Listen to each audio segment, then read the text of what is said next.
Hello everyone, welcome to your new video. So ഇന്നത്തേത് ഒരു special ആയിട്ടുള്ളൊരു വീഡിയോ ആണ്. ഇതൊരു വളരെ ലെങ്തി ആയിട്ടുള്ളൊരു വീഡിയോ ആയിരിക്കും. KSEB സബ് എഞ്ചിനീയർ ഇലക്ട്രിക്കൽ 553/2021 എന്നുള്ള കാറ്റഗറിയിൽ വിളിച്ചിട്ടുണ്ടായിരുന്ന, ഏറ്റവും ലേറ്റസ്റ്റ് ആയിട്ട് വിളിച്ചിട്ടുണ്ടായിരുന്ന, നിലവിൽ റാങ്ക് ലിസ്റ്റ് ഉള്ള ഒരു സബ് എഞ്ചിനീയർ ഇലക്ട്രിക്കലിൻ്റെ ഒരു തസ്തിക.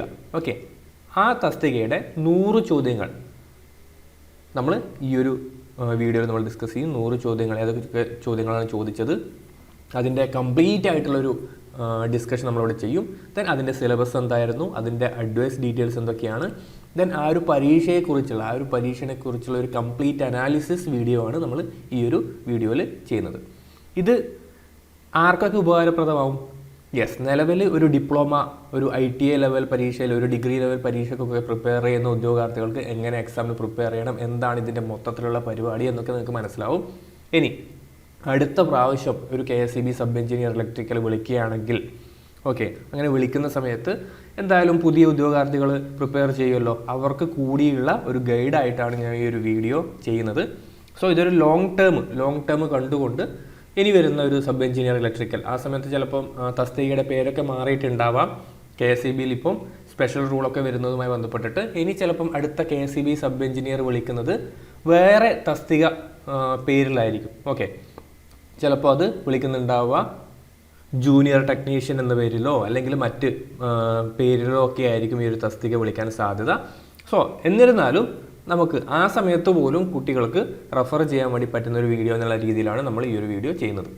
സോ ഈ പരീക്ഷയുടെ 100 ചോദ്യങ്ങളും 100 ഉത്തരങ്ങളും അടങ്ങിയിട്ടുള്ള ആ ക്വസ്റ്റ്യൻ അനാലിസിസ് ആണ് നിങ്ങൾക്ക് വേണ്ടതെങ്കിൽ ഒന്ന് സീക്ക് ചെയ്ത് നോക്കുക. ഒരു 10 മിനിറ്റിന് ശേഷമൊക്കെ ആയിരിക്കും ആ ഒരു ക്വസ്റ്റ്യൻ ആൻസർ സെഷൻ വരുന്നുണ്ടാവുക. സ്റ്റാർട്ടിങ്ങിൽ ഞാൻ ഈ ഒരു എക്സാമിനെ സംബന്ധിച്ചുള്ള കോമൺ ആയിട്ടുള്ള കാര്യങ്ങൾ, എങ്ങനെയാണ് ഈ ഒരു എക്സാം എഴുതേണ്ടത്, എക്സാം എങ്ങനെയായിരുന്നു, വിളിക്കുന്ന സമയത്ത് എങ്ങനെയായിരുന്നു, കട്ട് ഓഫ് എന്തായിരുന്നു, എത്ര ചോദ്യങ്ങൾ ഡിലീറ്റ് ചെയ്യപ്പെട്ടു, ആ കാര്യങ്ങളൊക്കെ നമ്മൾ ഇൻട്രൊഡക്ഷൻ എന്നുള്ള രീതിയിൽ നമ്മൾ ഡിസ്കസ് ചെയ്യും. സോ തുടങ്ങിയാലോ? യെസ്, അപ്പോൾ ഇതാണ് category number 553/2021 sub engineer electrical. Okay, Kerala state electricity board ലിമിറ്റഡിൽ വിളിച്ച sub engineer electrical. Scale of pay എന്ന് പറയുന്നത് 41,600 മുതൽ 82,400 വരെ. ഇത് അതിൻ്റെ ബേസിക് പേ ആണ് കേട്ടോ. 41,600 എന്ന് പറയുന്നത് നിങ്ങൾ ജോലിയിൽ പ്രവേശിക്കുമ്പോൾ ലഭിക്കുന്ന ബേസിക് പേ ആണ്. ദെൻ അതിൻ്റെ കൂടെ HRA എന്നൊക്കെ പറഞ്ഞിട്ട്, ദെൻ DA എന്നൊക്കെ പറഞ്ഞിട്ട് എക്സ്ട്രാ എമൗണ്ട് ഉണ്ടാവും. അങ്ങനെ ടോട്ടൽ അറൗണ്ട് ഒരു ഗ്രോസ് സാലറി ഒരു 57, ആ ഒരു അടുപ്പിച്ച് 57, 56, 58 ആ ഒരു റേഞ്ചിലായിരിക്കും അതിൻ്റെ ഗ്രോസ് സാലറി ഉണ്ടാവുക. അത് വേരി ചെയ്യും. നിങ്ങൾക്ക് എവിടെയാണ് പോസ്റ്റിംഗ് കിട്ടുന്നത്, നിങ്ങൾക്ക് സിറ്റിയിലാണോ, കോർപ്പറേഷൻ പരിധിയിലാണോ, അല്ലെങ്കിൽ ഒരു ഗ്രാമപ്രദേശത്താണോ, അതൊക്കെ അനുസരിച്ച് നിങ്ങൾക്ക് അതിൻ്റെ സാലറി വ്യത്യാസം ഉണ്ടാവും. ഈ ഒരു പരീക്ഷയുടെ ഗസറ്റ് ഡേറ്റ് എന്ന് പറയുന്നത്, ഈ പരീക്ഷ വിളിച്ചത് 30/11/2021 ലാസ്റ്റ് ഡേറ്റ് ഓഫ് അപ്ലിക്കേഷൻ 5/1/2022 ആണ്. ഓക്കെ, അപ്പോൾ ഇത് പ്രകാരം ഞാൻ അപ്ലൈ ചെയ്ത പരീക്ഷയാണ് കേട്ടോ. അതുകൊണ്ടാണ് എനിക്ക് കുറച്ചുകൂടി ആധികാരികമായിട്ട് ഈ ഒരു പരീക്ഷയെക്കുറിച്ച് പറയാൻ വേണ്ടി സാധിക്കുന്നത്. ഞാൻ അപ്ലൈ ചെയ്ത് പരീക്ഷ എഴുതി ഷോർട്ട് ലിസ്റ്റ് ചെയ്യപ്പെട്ട് ഇൻ്റർവ്യൂ കഴിഞ്ഞ് ഡോക്യുമെൻ്റ് വെരിഫിക്കേഷൻ കഴിഞ്ഞ് റാങ്ക് ലിസ്റ്റിൽ ഉൾപ്പെട്ട് നിലവിൽ അഡ്വൈസ് വന്നിട്ടുള്ള ഒരു പരീക്ഷയെക്കുറിച്ചാണ് ഞാൻ പറയാൻ വേണ്ടി പോകുന്നത്. അതുകൊണ്ട് തന്നെ ഇതിൻ്റെ മൊത്തം സെനേരിയോ എനിക്ക് കൃത്യമായിട്ട് അറിയാം. ഇതിൻ്റെ നാൾ വഴികൾ കൃത്യമായിട്ട് എനിക്കറിയാം.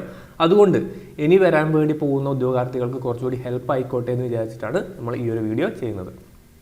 ഇതൊരു സ്റ്റേറ്റ് വൈഡ് ആയിട്ടുള്ള സെലക്ഷൻ പ്രോസസ്സായിരുന്നു. അതുകൊണ്ട് തന്നെ നിങ്ങൾ റാങ്ക് ലിസ്റ്റിൽ ഉൾപ്പെട്ട് നിങ്ങൾക്ക് അഡ്വൈസ് വന്നു കഴിഞ്ഞാൽ നിങ്ങളുടെ പോസ്റ്റിംഗ് എന്ന് പറയുന്നത് കേരളത്തിൽ എവിടെയും ആവാം. സാധാരണ രീതിയിൽ സ്വന്തം ജില്ലയിലോ ഒരു അവൈലബിലിറ്റി അനുസരിച്ചായിരിക്കും പോസ്റ്റിംഗ് വരിക. പക്ഷേ സ്റ്റേറ്റ് വൈഡ് ആയിട്ടുള്ള സെലക്ഷൻ പ്രോസസ്സാണ്. 43,560 പേര് അപ്ലൈ ചെയ്ത ഒരു പരീക്ഷയാണ്. ദെൻ 1 ടൈം വെരിഫിക്കേഷൻ, ഷോർട്ട് ലിസ്റ്റിൽ ഉൾപ്പെട്ടവർക്ക് 1 ടൈം വെരിഫിക്കേഷൻ 13/9/2023 കഴിഞ്ഞത് കേട്ടോ. ദെൻ OMR എക്സാമിനേഷൻ ഡേറ്റ് കണ്ടോ, 2023 ഫെബ്രുവരി 10 ഈ ഒരു പരീക്ഷ. നമുക്ക് ഏകദേശം എത്ര മാസമായി? 2 വർഷം കഴിഞ്ഞു അല്ലേ. Then interview എപ്പോഴായിരുന്നു? 4/10/2023 ഇൻ്റർവ്യൂ തുടങ്ങി. ഏകദേശം ഒരു 2-3 മാസക്കാലം നീണ്ടു നിൽക്കുന്ന ഇൻ്റർവ്യൂ ആയിരുന്നു. കാരണം 2000-ഓളം പേര് മെയിൻ ലിസ്റ്റിലും സപ്ലിമെൻ്ററി ലിസ്റ്റിലും ഉൾപ്പെട്ട ഒരു പരീക്ഷയായിരുന്നു ഇത് കേട്ടോ. ഷോർട്ട് ലിസ്റ്റ് വന്നത് 17/6/2023. ഷോർട്ട് ലിസ്റ്റിന് ശേഷമാണ് ഇൻ്റർവ്യൂ ഉണ്ടാവുക കേട്ടോ. ഓക്കെ, ദെൻ അതിനുശേഷം റാങ്ക് ലിസ്റ്റ് വന്നത് 29/11/2023 ഈ പറയുന്ന റാങ്ക് ലിസ്റ്റ് നിലവിൽ വന്നു. ഇപ്പോൾ റാങ്ക് ലിസ്റ്റ് വന്നിട്ട് എത്ര കാലമായി? യെസ്, ഏകദേശം ഒരു വർഷവും ഒരു 3-4 മാസമായി അല്ലേ, 3 മാസത്തോളമായി ഈ പറയുന്ന റാങ്ക് ലിസ്റ്റ് നിലവിൽ വന്നിട്ട്. നിലവിൽ എത്ര പേർക്ക് അഡ്വൈസ് പോയി? 453 പേർക്ക് ഈ ഒരു പരീക്ഷയിൽ അഡ്വൈസുകൾ നിലവിൽ ഇന്നത്തെ ഡേറ്റ് വെച്ച് നോക്കുമ്പോൾ, ഇന്നത്തെ ഡേറ്റ് 27/2/2025 453 പേർക്ക് അഡ്വൈസ് നിലവിൽ പോയിട്ടുണ്ട്. നമുക്കതിൻ്റെ ഡീറ്റെയിൽസ് കൂടി നോക്കാം. യെസ്, സോ ആദ്യത്തെ പ്രാവശ്യം അഡ്വൈസ് പോയത് 200, കണ്ടോ, ഇത്രയും പേർക്കായിരുന്നു ആദ്യത്തെ പ്രാവശ്യം അഡ്വൈസ് പോയത്. 214 തോന്നുന്നു. നിങ്ങളൊന്ന് കൂട്ടി നോക്കിയേ കേട്ടോ, നിങ്ങളൊന്ന് കൂട്ടി നോക്കുക. ഇത്രയും പേർക്കായിരുന്നു ആദ്യത്തെ തവണ അഡ്വൈസ് പോയത്. 17/7/2024 23 NJD അടക്കം ഇത്രയും പേർക്കായിരുന്നു ആദ്യം അഡ്വൈസ് പോയത്, 217 പേർക്ക്. ഈ 217 പേരുടെ NJD ആയ 23 പേർക്ക് എന്ത് ചെയ്തു, പിന്നെ അഡ്വൈസ് പോയി. ദെൻ ഏറ്റവും ലേറ്റസ്റ്റ് ആയിട്ട് 217 പേർക്ക് അഡ്വൈസുകൾ വീണ്ടും പോയിട്ടുണ്ട് കേട്ടോ. ഇതാണ് ഏറ്റവും ലേറ്റസ്റ്റ് ആയിട്ട് അഡ്വൈസുകൾ പോയിട്ടുള്ളത്. ദെൻ ഇതിൻ്റെ റാങ്ക് ഡീറ്റെയിൽസ് നോക്കുന്ന സമയത്ത് കണ്ടോ, ലിസ്റ്റ് നിലവിൽ വന്നത് 29/11/2023. ഇതിന് എത്ര വരെ കാലാവധി ഉണ്ടാവും? 29/11/2026 വരെ ഈ ഒരു ലിസ്റ്റിന് കാലാവധി ഉണ്ടാകും. നോക്കി കണ്ടോ, 453 അഡ്വൈസുകൾ പോയിട്ടുണ്ട്. ഓപ്പൺ കാറ്റഗറിയിൽ 382 റാങ്ക് വരെയുള്ളവർക്ക് പോയി. ഈഴവ കാറ്റഗറി 386 വരെ പോയി. SC കാറ്റഗറി 767 വരെ പോയി. നിങ്ങൾക്ക് ഇങ്ങനെ കാണാൻ വേണ്ടി പറ്റും കേട്ടോ. ഓരോ റാങ്കിൻ്റെയും ഓരോ കാറ്റഗറിയുടെയും റാങ്ക് ഡീറ്റെയിൽസ് നിങ്ങൾക്ക് കാണാൻ വേണ്ടി സാധിക്കും.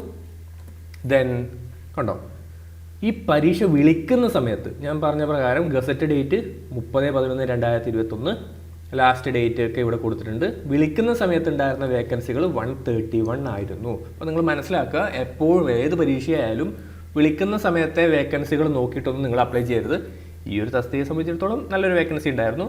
ഞാൻ പറയുന്നത് ചിലതൊക്കെ 1 അല്ലെങ്കിൽ ആൻറ്റിസിപ്പേറ്റഡ് വേക്കൻസി അല്ലേ, അല്ലെങ്കിൽ 2 എന്നൊക്കെ പറഞ്ഞിട്ടായിരിക്കും കൊടുക്കുക. പക്ഷേ മിക്കവാറും റാങ്ക് ലിസ്റ്റ് കാലാവധി പൂർത്തിയാവുന്ന സമയത്തേക്ക് ചിലപ്പോൾ അത് 10, 15, 20 ഒക്കെ പോയിട്ടുണ്ടാവാം അല്ലേ.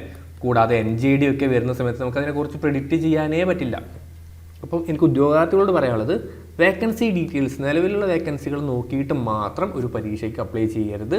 അതേപോലെ പഠിക്കണമോ വേണ്ടയോ എന്ന് തീരുമാനിക്കരുത്. നിങ്ങൾ എന്ത് ചെയ്യുക, അപ്ലൈ ചെയ്യുക, പഠിച്ചു തുടങ്ങുക. ദെൻ ക്വാളിഫിക്കേഷൻ എന്ന് പറയുന്നത് 10ാം ക്ലാസ് ആണ് ജനറൽ ക്വാളിഫിക്കേഷൻ. ദെൻ അതിനുശേഷം വേണ്ടത് a pass in 3 year regular part time diploma in electrical and electronics engineering recognised by AICTE. അതായത് ഒരു 3 വർഷ ഡിപ്ലോമ ഇൻ ഇലക്ട്രിക്കലിലെ ഡിപ്ലോമ ആയിരിക്കണം, അല്ലെങ്കിൽ ഇലക്ട്രിക്കൽ ആൻഡ് ഇലക്ട്രോണിക്സ് എഞ്ചിനീയറിംഗ് ട്രിപ്പിളിയിലെ ഡിപ്ലോമ ആയിരിക്കണം. ഇതിൽ വരുന്ന ഡൗട്ട് പറയുന്നത്, സാർ ഇലക്ട്രോണിക്സ് എഞ്ചിനീയറിംഗുകാർക്ക് അപ്ലൈ ചെയ്യാൻ വേണ്ടി പറ്റുമോ, അല്ലെങ്കിൽ ഇലക്ട്രോണിക്സ് ആൻഡ് കമ്മ്യൂണിക്കേഷൻ ആൾക്കാർക്ക് അപ്ലൈ ചെയ്യാൻ വേണ്ടി പറ്റുമോ എന്നുള്ള ഡൗട്ട് ഉണ്ടാവാറുണ്ട്. പറ്റില്ല എന്നുള്ളതാണ് ഉത്തരം കേട്ടോ. ഓക്കെ, ഇവർക്ക് അപ്ലൈ ചെയ്യാൻ വേണ്ടി സാധിക്കില്ല. ഒന്നുകിൽ പ്യുവർ ഇലക്ട്രിക്കൽ ആയിരിക്കണം, അല്ലെങ്കിൽ ഇലക്ട്രിക്കൽ ആൻഡ് ഇലക്ട്രോണിക്സ് ട്രിപ്പിളി ആയിരിക്കണം.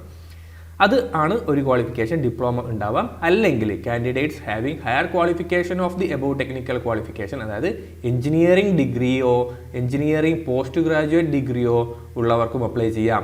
ഏത് ഡിപ്പാർട്ട്മെൻറ്റിൽ, ഏത് കാറ്റഗറിയിൽ? ഇലക്ട്രിക്കൽ എഞ്ചിനീയറിംഗിൽ ഉണ്ടായിരിക്കണം, അല്ലെങ്കിൽ ഇലക്ട്രിക്കൽ ആൻഡ് ഇലക്ട്രോണിക്സ് എഞ്ചിനീയറിംഗിൽ ഉണ്ടാവണം കേട്ടോ.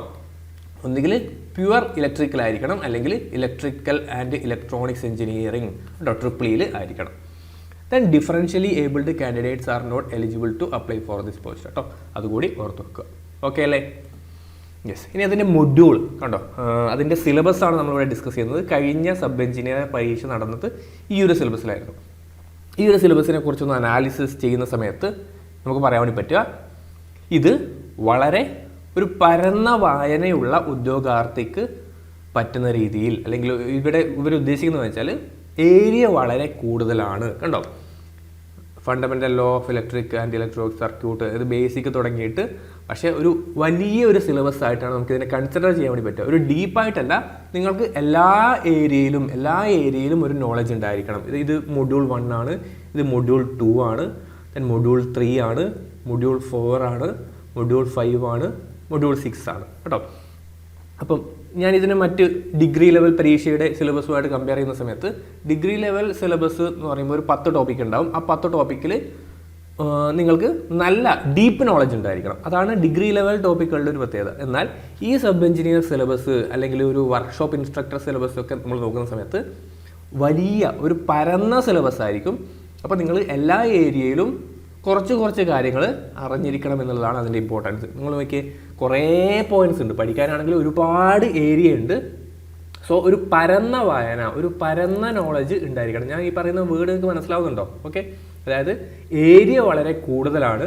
അപ്പം എല്ലാ വിഭാഗവുമായിട്ടുള്ള ഒരു ഏരിയ അത്രത്തോളം കവർ ചെയ്തിട്ടുള്ള ഒരു നോളജാണ് നിങ്ങൾക്ക് ഇവിടെ ഉണ്ടാവേണ്ടത്. അല്ലാതെ നമ്മൾ കണ്ടിട്ടുണ്ട് ചില പരീക്ഷകൾക്കൊക്കെ ഏരിയ വളരെ കുറച്ചേ ഉണ്ടാവും അല്ലേ, പക്ഷേ അതിൻ്റെ അത് വളരെ ഡീപ്പായിട്ടുള്ള ക്വസ്റ്റ്യൻസ് ഉണ്ടാവാം. പക്ഷേ ഇവിടെ അങ്ങനെയല്ല, ഏരിയ വളരെ കൂടുതലുണ്ട്. അപ്പോൾ എല്ലാ കാര്യങ്ങളും നിങ്ങൾ അറിഞ്ഞിരിക്കണം. നിങ്ങളിപ്പോൾ കുറച്ച് ഭാഗങ്ങൾ സ്കിപ്പ് ചെയ്തുകൊണ്ട് നിങ്ങൾക്ക് കാര്യം ഉണ്ടാവില്ല. ഓക്കെ, ഇതാണ് സിലബസ്. 16 മാർക്കിന് മൊഡ്യൂൾ 1 നിന്ന് ചോദിക്കുന്നു പറഞ്ഞു. ഇത് ബേസിക് ഇലക്ട്രിക്കലും ഇലക്ട്രോണിക്സും സർക്യൂട്ടൊക്കെ അടങ്ങിയതാണ് ഈ ഒരു ഏരിയ. മാഗ്നറ്റിക്സ് ഒക്കെ അടങ്ങിയതാണ് ഈ ഒരു ഏരിയ. സെക്കൻഡിൽ പവർ സിസ്റ്റം, അത് വളരെ ഡീപ്പായിട്ട് തന്നെയുണ്ട്. കുറേ ഏരിയയിൽ നമ്മൾ ഒരുപാട് അണ്ടർഗ്രൗണ്ട് കേബിൾസും അങ്ങനത്തെ കാര്യങ്ങളൊക്കെ പഠിക്കുന്ന രീതിയിൽ, ഇപ്പോൾ താരിഫ് അങ്ങനത്തെ കാര്യങ്ങളൊക്കെ വരുന്ന രീതിയിലുള്ളതാണ് സെക്കൻഡ് മൊഡ്യൂൾ. ദെൻ തേർഡ് മൊഡ്യൂളിൽ മെഷറിങ് ഇൻസ്ട്രുമെൻറ്റ്, പിന്നെ കുറച്ച് ഡിസൈന്, ടൈപ്പ് ഓഫ് വയർ കണ്ടോ, IS കോഡ്, ഡൊമസ്റ്റിക് വയറിങ്, അങ്ങനത്തെ കാര്യങ്ങളൊക്കെ നിങ്ങൾക്ക് ചിലപ്പം വായിക്കുമ്പോൾ സിമ്പിളാണെന്ന് തോന്നും. എന്നാൽ ഇതിൽ നിങ്ങൾക്ക് പരിചിതമല്ലാത്ത ചോദ്യങ്ങൾ പോലും പല ഏരിയയിൽ നിന്നും ഒക്കെ ചോദിച്ചിട്ടുണ്ട്. ദെൻ മൊഡ്യൂൾ 4, അവിടെ മെഷീൻസ് ആണ് വരുന്നത്. മെഷീൻസ് നമ്മൾ സാധാരണ ഒരു ഡിഗ്രി ലെവൽ പരീക്ഷയ്ക്കോ അല്ലെങ്കിൽ ഒരു ITI ലെവൽ പരീക്ഷയ്ക്കൊന്നും പഠിക്കുന്ന പോലെയല്ല, കുറച്ചും കൂടി ഒരു വൈഡായിട്ടുള്ള രീതിയിലൊക്കെ ഉള്ളതാണ് ഈ ഒരു സിലബസ് ആയിട്ട് വന്നിട്ടുള്ളത്. ദെൻ മൊഡ്യൂൾ 5ൽ ഇലക്ട്രോണിക്സ് ആണ് വരുന്നത്. ഇലക്ട്രോണിക്സ് എന്ന് പറയുമ്പം അനലോഗ് ഇലക്ട്രോണിക്സും ഉണ്ട്, ഡിജിറ്റലും ഉണ്ട്. ഓക്കെ, നിങ്ങൾ നോക്കിക്കഴിഞ്ഞാൽ അനലോഗ് കുറച്ച് നന്നായിട്ട് തന്നെയുണ്ട്, അതേപോലെ ഡിജിറ്റൽ ഇലക്ട്രോണിക്സും കൊടുത്തിട്ടുണ്ട്. ദെൻ മൊഡ്യൂൾ 6ൽ ഏതൊക്കെയാണ്? പവർ ഇലക്ട്രോണിക്സ് വന്നു, ദെൻ മൈക്രോ പ്രോസസ്സർ വന്നു. ഇത് പുതുതായിട്ട് ആ ഒരു സമയത്ത് പുതുതായിട്ട് ഇൻട്രൊഡ്യൂസ് ചെയ്ത ഒരു സിലബസിൻ്റെ ഏരിയ ആയിരുന്നു ഇത്. ഇൻഡസ്ട്രിയൽ ഓട്ടോമേഷൻ എന്ന് പറഞ്ഞിട്ട് കേട്ടോ. അതേപോലെ AVR പിക്ക്, അതൊക്കെ ആ ഒരു സമയത്ത് വന്നതായിരുന്നു. PLC കൺട്രോളർ, ആ സാധനങ്ങളൊക്കെ അതുവരെ ഉണ്ടായിരുന്നില്ല, അതിന് ശേഷം വന്ന ഒരു ഏരിയ ആയിരുന്നു ഈ പറയുന്ന പുതിയ ടോപ്പിക്കുകളൊക്കെ. അപ്പോൾ ഇതായിരുന്നു അതിൻ്റെ സിലബസ്. അപ്പം ഈ പുതിയൊരു സിലബസ് പ്രകാരം അന്നത്തെ ഒരു എക്സാം എന്ന് പറയുന്നത് ഒരു 100 മാർക്കിന് ചോദിച്ച, എന്നാൽ 8 ചോദ്യങ്ങൾ ഡിലീറ്റ് ചെയ്യപ്പെടുകയും 4 ചോദ്യങ്ങളുടെ ഓപ്ഷൻ മാറി വരികയൊക്കെ ചെയ്ത കുറച്ച് പ്രശ്നങ്ങളൊക്കെ ഉണ്ടായിരുന്ന ഒരു പരീക്ഷയായിരുന്നു. സോ അത് ഞാൻ ക്വസ്റ്റ്യൻ ഡിസ്കസ് ചെയ്യുന്ന സമയത്ത് വളരെ ഡീറ്റെയിൽ ആയിട്ട് തന്നെ പറയാം. അപ്പോൾ ഇതായിരുന്നു അതിൻ്റെ സിലബസ് കേട്ടോ. ഇതാണ് ഏറ്റവും ലേറ്റസ്റ്റ് ആയിട്ട് നടന്ന KSEB സബ് എഞ്ചിനീയറിൻ്റെ സിലബസ് നിങ്ങൾ മനസ്സിലാക്കുക. പിന്നെ എപ്പോഴും താഴെ ഇങ്ങനെ ഒരു നോട്ട് കൊടുത്തിട്ടുണ്ടാവും. സിലബസ് ഇതൊക്കെ തന്നെയാണെങ്കിലും എക്സാമിൻ്റെ ഒരു ഇമ്പോർട്ടൻസ് അനുസരിച്ച് അതുമായി ബന്ധപ്പെട്ടിട്ടുള്ള മറ്റ് ഏരിയാസിൽ നിന്നും ചോദ്യങ്ങൾ ചോദിച്ചേക്കാം. ആ ഒരു ഡിസ്ക്ലൈമർ പോലെ കൊടുത്തിട്ടുണ്ട്. ദെൻ ഈ ഒരു പരീക്ഷ നടന്ന സമയത്ത് മെയിൻ ലിസ്റ്റിൽ വന്നത് 982 പേരായിരുന്നു. സപ്ലിമെൻ്ററി ലിസ്റ്റിൽ വന്നത് 1024 പേരായിരുന്നു.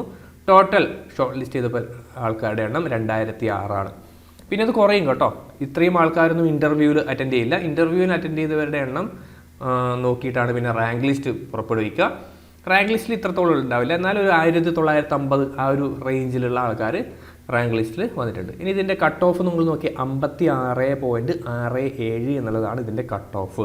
ഇപ്പോൾ കട്ട് ഓഫ് നോക്കുമ്പോൾ നിങ്ങൾക്ക് ചിലപ്പോൾ തോന്നും ഇത് കുറവാണോ കൂടുതലാണോ എന്നൊരു തോന്നലുണ്ടാവും. പക്ഷേ മനസ്സിലാക്കുക, ഈ ഒരു പരീക്ഷയിൽ 8 ചോദ്യങ്ങൾ ഡിലീറ്റ് ചെയ്യപ്പെട്ടു കേട്ടോ. 8 ചോദ്യങ്ങൾ ഡിലീറ്റ് ചെയ്യപ്പെട്ടിരുന്നു. 4 ആൻസർ കീ ചേഞ്ചായി വന്നു. ആൻസർ കീ മാറിയിട്ട് വന്നത് 4 ഉണ്ടായിരുന്നു. അത്തരത്തിൽ 56.67 എന്ന് പറയുന്നത് ടോട്ടൽ 92 വാലിഡ് ക്വസ്റ്റ്യൻസിലുള്ള കട്ട് ഓഫ് ആണെന്ന് മനസ്സിലാക്കുക കേട്ടോ. 56.67 ഔട്ട് ഓഫ് 92, കാരണം 8 ചോദ്യങ്ങൾ ഡിലീറ്റ് ചെയ്യപ്പെട്ടില്ലേ. ഓക്കെ, അതിലെ കട്ട് ഓഫ് ആണ് ഇത്. ഞാൻ ഈ ഒരു പരീക്ഷയെ അനലൈസ് ചെയ്യുന്ന സമയത്ത് ഈ പരീക്ഷയുടെ ഒരു പ്രത്യേകത എന്ന് പറയുന്നത് ടഫ് അല്ല. ഇപ്പോൾ ക്വസ്റ്റ്യൻ പേപ്പർ നിങ്ങൾ ഇപ്പോൾ വായിക്കുന്ന സമയത്ത് നിങ്ങൾക്ക് തോന്നും ഇത് വളരെ എളുപ്പത്തിലുള്ള ക്വസ്റ്റ്യൻ പേപ്പർ ആണല്ലോ, ഇതിലാണോ 56.67 വാങ്ങാൻ ഇത്ര ബുദ്ധിമുട്ട് തോന്നും. പക്ഷെ അങ്ങനെയല്ല, ഇതിൽ ക്വസ്റ്റ്യൻസ് കുറച്ച് കൺഫ്യൂസിങ് ആയിട്ടുള്ള ക്വസ്റ്റ്യൻസ് ആയിരുന്നു. അതുകൂടാതെ അതിൻ്റെ ഓപ്ഷൻസ് കുറച്ചുകൂടി കൺഫ്യൂസിങ് ആയിരുന്നു. പല ചോദ്യങ്ങളും പല മെറ്റീരിയൽസിൽ നിന്ന് ഡയറക്റ്റായിട്ട് എടുത്തിട്ടുള്ള, എന്നാൽ ഒരു പ്രോപ്പർ ക്വസ്റ്റ്യൻ എന്ന് പറയാൻ സാധിക്കാത്ത രീതിയിലുള്ള ചോദ്യങ്ങളായിരുന്നു പലതും. അപ്പം ഒരു എക്സാം ഹാളിൽ ഇരുന്നിട്ട്, ഒരു ഉദ്യോഗാർത്ഥി എക്സാം ഹാളിൽ ഇരുന്നിട്ട് 1 മണിക്കൂർ 30 മിനിറ്റ് കൊണ്ട് അല്ലെങ്കിൽ 90 മിനിറ്റ് കൊണ്ട് ഈ ഒരു 100 ചോദ്യങ്ങൾ ചെയ്യുന്ന സമയത്ത് അയാൾക്ക് എത്രത്തോളം ചെയ്യാൻ പറ്റി, അതിനെയാണ് നമ്മൾ അനലൈസ് ചെയ്യേണ്ടത്. ഇപ്പം നിങ്ങളിപ്പോൾ എന്ത് ചെയ്യുന്നു, ഈ 100 ചോദ്യങ്ങൾ എടുത്തിട്ട് നിങ്ങൾ നിങ്ങളുടെ വീട്ടിലിരുന്നിട്ട് ഓരോ ചോദ്യം വായിച്ചു ടിക്കറ്റ് പോകുന്നു വിചാരിച്ചോ, അതിനൊരിക്കലും ഈ ഒരു എക്സാമുമായിട്ട് കമ്പയർ ചെയ്യാൻ വേണ്ടി പറ്റില്ല. ഓക്കെ, നിങ്ങൾ എന്ത് ചെയ്യണം, നിങ്ങൾ ഈ ഒരു ക്വസ്റ്റ്യൻ പേപ്പർ പ്രിൻ്റ് എടുക്കുക, എന്നിട്ട് ഒരു OMR ഷീറ്റ് നിങ്ങൾ പ്രിൻ്റ് എടുക്കുക, എന്നിട്ട് 90 മിനിറ്റ് നിങ്ങളൊരു അലാറം വെച്ചിട്ട് ക്വസ്റ്റ്യൻസ് വായിക്കുക. ഓക്കെ, ആൻസർ കണ്ടുപിടിച്ചിട്ട് OMR ഷീറ്റിൽ ബബിൾ ചെയ്യണേ. OMR ഷീറ്റിൽ ബബിൾ ചെയ്യുക. അങ്ങനെ ബബിൾ ചെയ്തിട്ട് നിങ്ങൾ പോവുക. പറ്റുമെങ്കിൽ രാവിലെ 7:45 എഴുന്നേറ്റിട്ട് തന്നെ ഇത്തരത്തിൽ 9:15 വരെയുള്ള ഒരു സമയത്ത് നിങ്ങൾ ഈ ഒരു എക്സാം എഴുതി നോക്കുക.